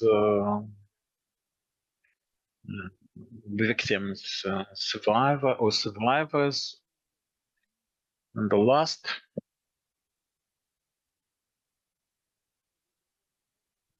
You should use the microphone. We are online, but we have plenty of time. What is there? Well, the sample women who whose partners joined the army and the ones fighting, they actually referred their families abroad. They sent them away. And have you looked into this category and what is the result? Well, this is the clarification that we have. So now we have this survey, and this is, I would like to thank Olga and Ilona, and it's about children and their education. And we have in the armed forces of Ukraine about up to 100,000 women. I think that is much. but 80. And if they are in the sample, they are not really representing a great number. And well, now this is the quantitative thing, and we cannot say 1% of 20K. You can calculate this about 200 to 400, and the same is about women who have their partners or husbands dear near fighting. Well, if stay with this category, we should not mention any incentives, stimuli to stay or to go. Well, that most likely this category in no way is to be excluded. Well, now about a number of people willing to go, the men willing to go right now to join their families. This is safety. Nobody wants to die. So if the security situation changes and the hostilities cease or to exist or suspended at least, the front line becomes more or less stable. Even with the drone impact and drone exposure, we will have fewer parties willing to leave. My personal opinion is that 18 years old is not the age. These are young adults, but still they had not to be constrained. Education in Ukraine with freedom to go and to come back. Of course, there's the legislation the army needs, and that cannot be changed quickly. From what I see, young people finding their place abroad with the universities, and fewer stimuli to stay, to leave, more incentives to stay. And I think graduates of secondary school still are confused. Universities provide them with more confidence, self-esteem, and orientation. And that's why it seems to me that that wasn't the right policy. I don't think that this can be now reversed, but and unfortunately it's to be continued. But if you ask me, I would have changed it. I can't say that I remember everything. We had plenty of questions, but should have taken notes of the questions, host questions. But from what I remember, well, a partner not being able to leave due to legal reasons. This is about the changes, changing the conditions and the mood, the attitude. While somebody gets this permission to go, would the couple or the family go? I have no answer to that. We can design a study that can look into that hypothetical situation, but we had no idea just how important different matters were or would be. So let's look deeper into that. Well, those options, if I read the presenter's mind right, it is very difficult to evaluate, but taking this general approach, my impression would be that there is a great number of women, ladies, willing to stay. And this is all very self-conscious. This is all very with aware, a great degree of awareness that with the bulk, the body of answers, this is all conscientious, this is all conscious. And if the limitations are lifted, the impediments removed, I think that will be 10%. So 10% who are just kept here by the barriers artificially installed. That's my impression of all the bulk of questions. We had plenty of questions. Let me remember at least some of them. The Russian-speaking refugees in Poland, national identity. There was that condition, and there was clear, was statistically clear the national identity and desire to come back to Ukraine.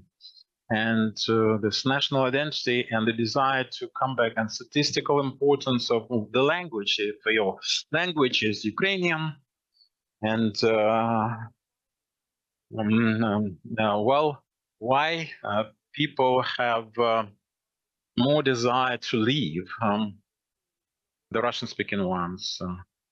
There is a lot of access, and this formula we can refer to some corroborative research. This national identity, let's say, has several dimensions, several components, constituents, and language is one of them. There's also property, friends, family, job, income. So language is one of them. We had a lot of feedback. The Russian-speaking Ukrainians donate for the army, to the army. They fight also, but statistically, the Ukrainian-speaking ladies are more inclined, more likely to stay, and there is this statistical difference. We are not judgmental there. Perhaps indeed people coming from the Ukrainian,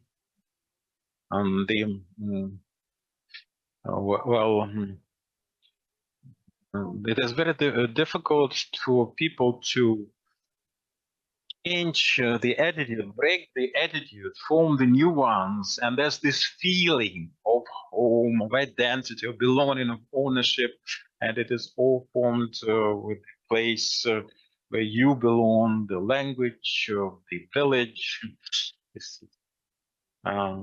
Women in the armed forces, and 1%. This is the motivation. This is the and this type requires some additional research, and this is the pattern that I would like to make two deliberate comments, because there's this overlap with our research. What was also important for us, in fact, there's this overestimated flow of men or women together with men. After the end of the war, they will go, and among the refugees, we have fewer ones whose husband is Ukrainian and staying in Ukraine. And this can be logically explained by the ones who have fewer reasons to stay. They were more likely to prolong their stay abroad or not to come back ever during the 3 years of this invasion. That's 19%, only 19% of them have this as a reason, a partner, a husband, and so forth, a man keeping them here. Now, this is what I remember. And about this last wave, and after 3 years, they have learned where they can stay in an optimum, comfortably, the ones with allowances, and this is Germany. These are Scandinavian countries, Britain to a lesser extent, Austria, but Olga would disagree. I trust her on that. And the biggest jurisdiction is Germany. There, they have most of our ladies staying. This is very important from their social policy because basically the social and protected groups and the ones who are caretakers and even relieving the social protection and what if Germany says goodbye to them?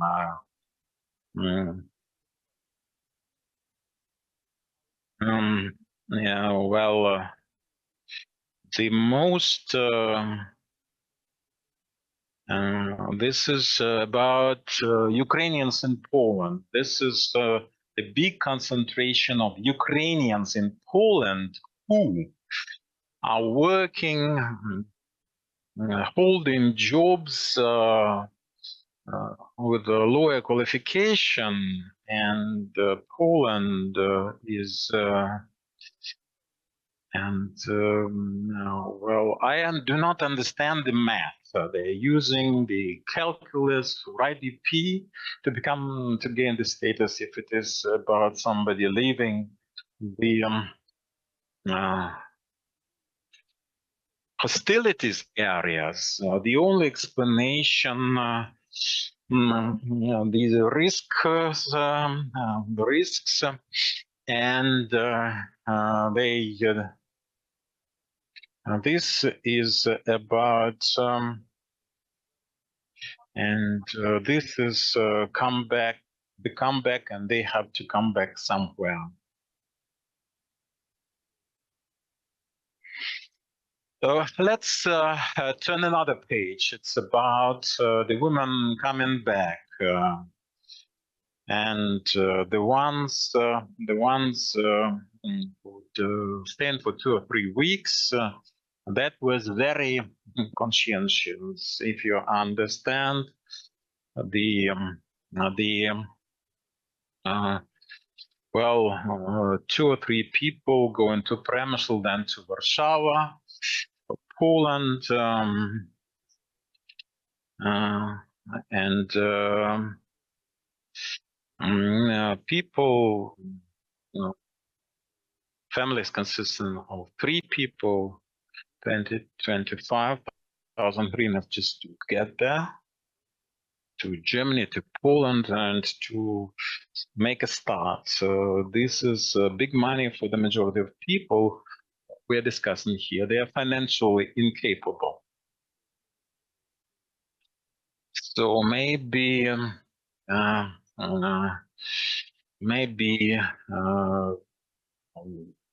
we can consider financial reasons.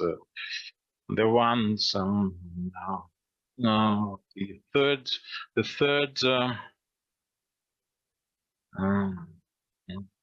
reason is financially independent ladies.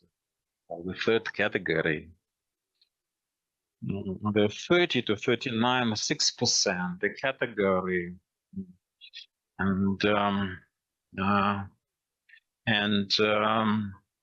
This also demonstrates that this is not about self-fulfillment. This is about security, and there's difference that we discussed. Women abroad, they think that it is much more difficult, and that was something that we had to adjust. And this is more about security. The ones coming back, the returnees, and this is something that we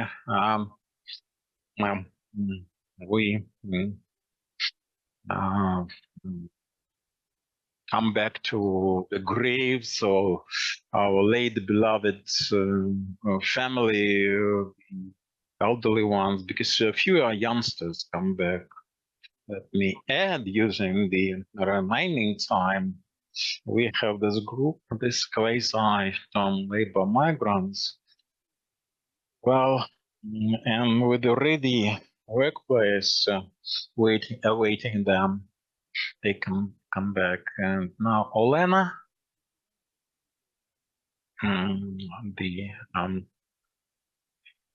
your presentation, and then Ilona's presentation. About this service, we are doing a lot, but communication-wise, many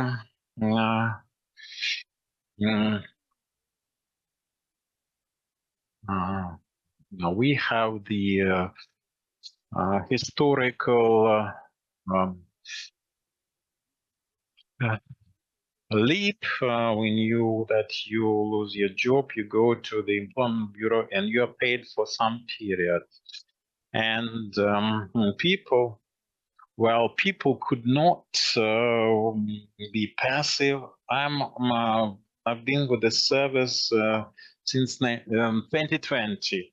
Some people consider this as a transit stop. Now nobody can afford this luxury, and this is about taking a break, and they had the unemployment allowance for 3 months, and for the people approaching their patient age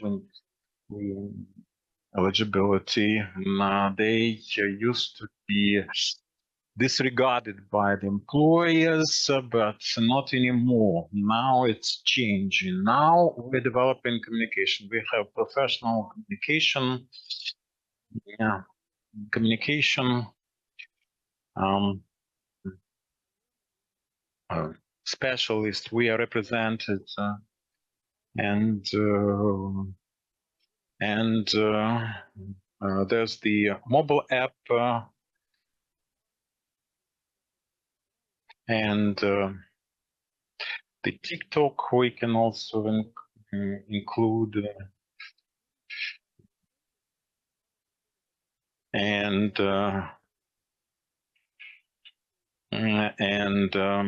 this is from business, this is social request, and this is the international partners. This is about communication, and we have mineral resources, we have our materials, and development of the industries. That was about small businesses, smaller businesses. We're asking people, and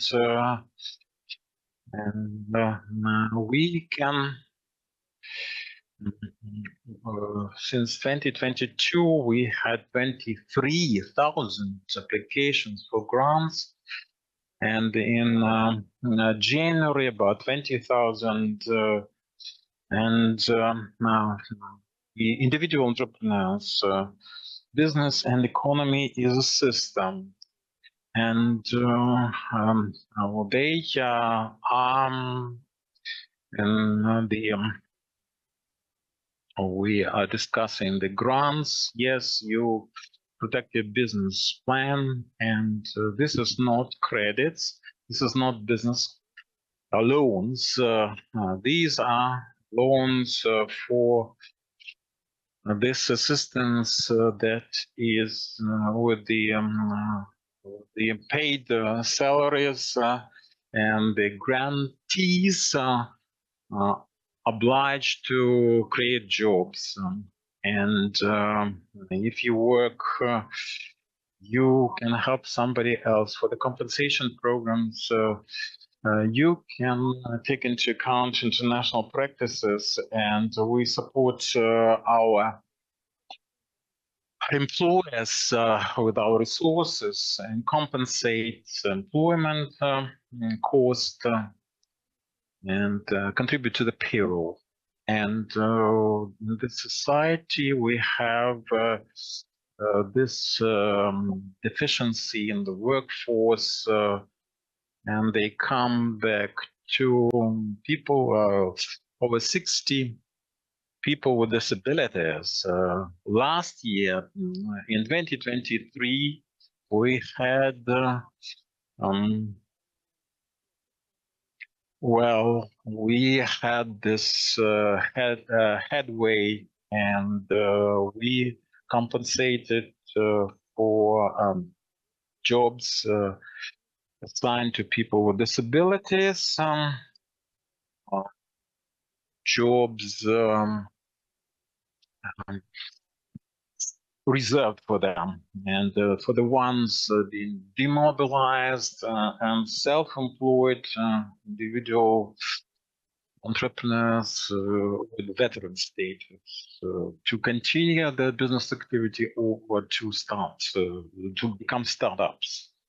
The size of compensation 120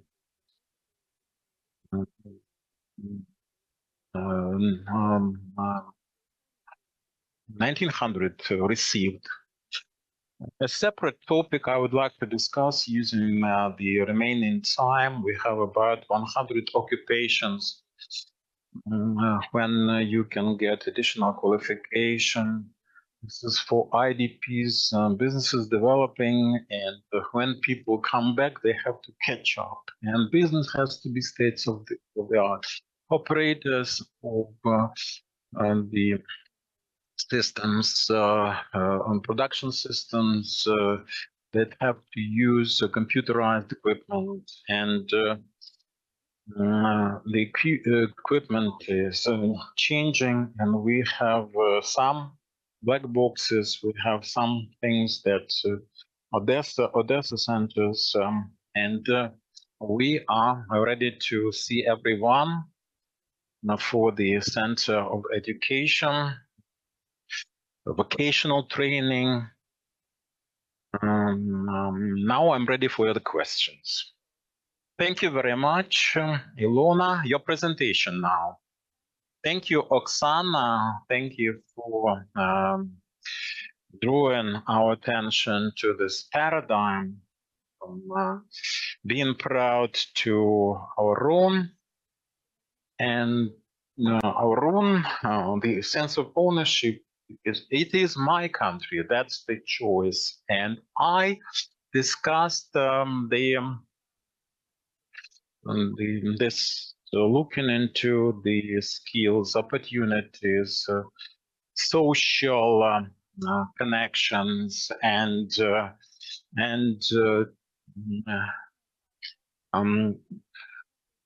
this is for the future, views for the future.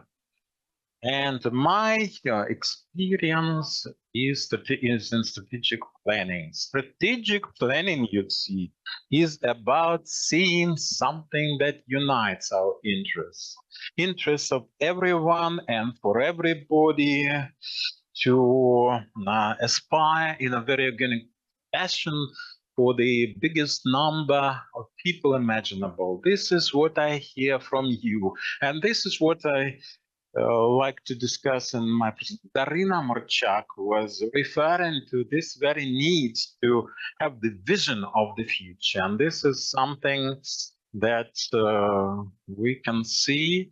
Thank you for highlighting that in the context. Thank you, Ilona. Well, the presentation part is almost all Sergei Brzezinski, experts. It's great to participate in this wonderful, successful events. There's nothing like being motivated to discuss the problems that we have in the place that is conducive. And thank you for providing the premise to the American University. So, UN Population Fund is best positioned to discuss such matters. There are many additional issues. We could have prolonged this discussion for hours and perhaps days and weeks, but back in 2018, we discussed that in the Bar Association. There are three topics I would like to discuss using the opportunity. First, have we asked men about Ukrainian women and the motives to stay, the incentives to stay? Shevchenko District Court is the leader, and we have statistics, 2023, terrible statistics. Divorces because of the war, this is leading even winning over the mobilization reasons, mobilization-related reasons. This is the key consideration for Ukrainians to come back. And this is something to discuss in terms of communication in the families, because let me say, my sister is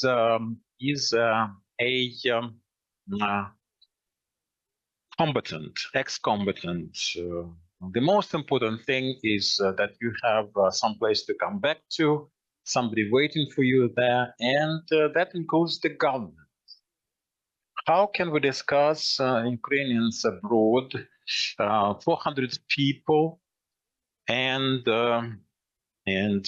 we have 200 people waiting for one. That's about respect. And abroad, people realize that respect matters. I'm just back from New York, and I was traveling the US. Chicago is one of the destinations. Why Ukrainians stay in Ukraine, they ask me. Ethnic Ukrainians, after 65, before the war, they planned in Chicago, 50% of them planned to end their lives in Ukraine in their original communities. And they wanted to use their pension savings to bring it to Ukraine, buy a cottage, and that is the pensioners. And this is with the $2 million. That's what you need. That's why pensioners abroad, they can use their time, take their time traveling, but it is expensive. So those pensioners are prospects, there is a prospects for Ukraine. We have to think about it. According to the migration service that we looking up to and waiting for, 70% of the citizens of Ukraine as of 2025 had no international passports. And one of the stages, and I suggest we discuss it now, this is the research, and this is something And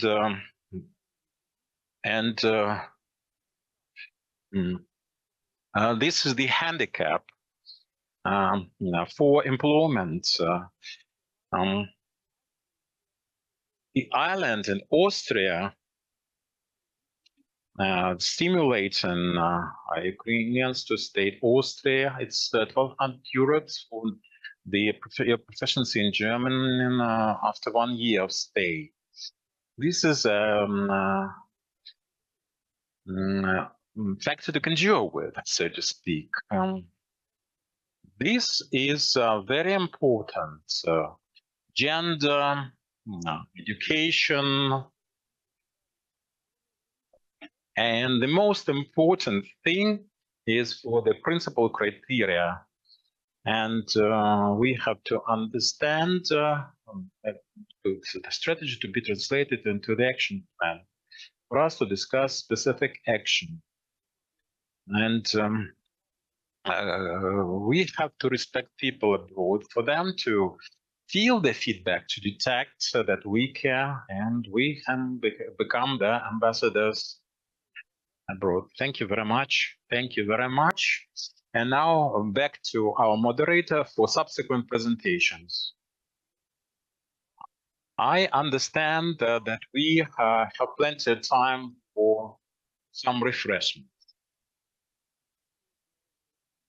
After this very exciting, prolonged event, and thank you very much for coming. Thank you very much for the ones joining us online. Thank you for the ones to the ones.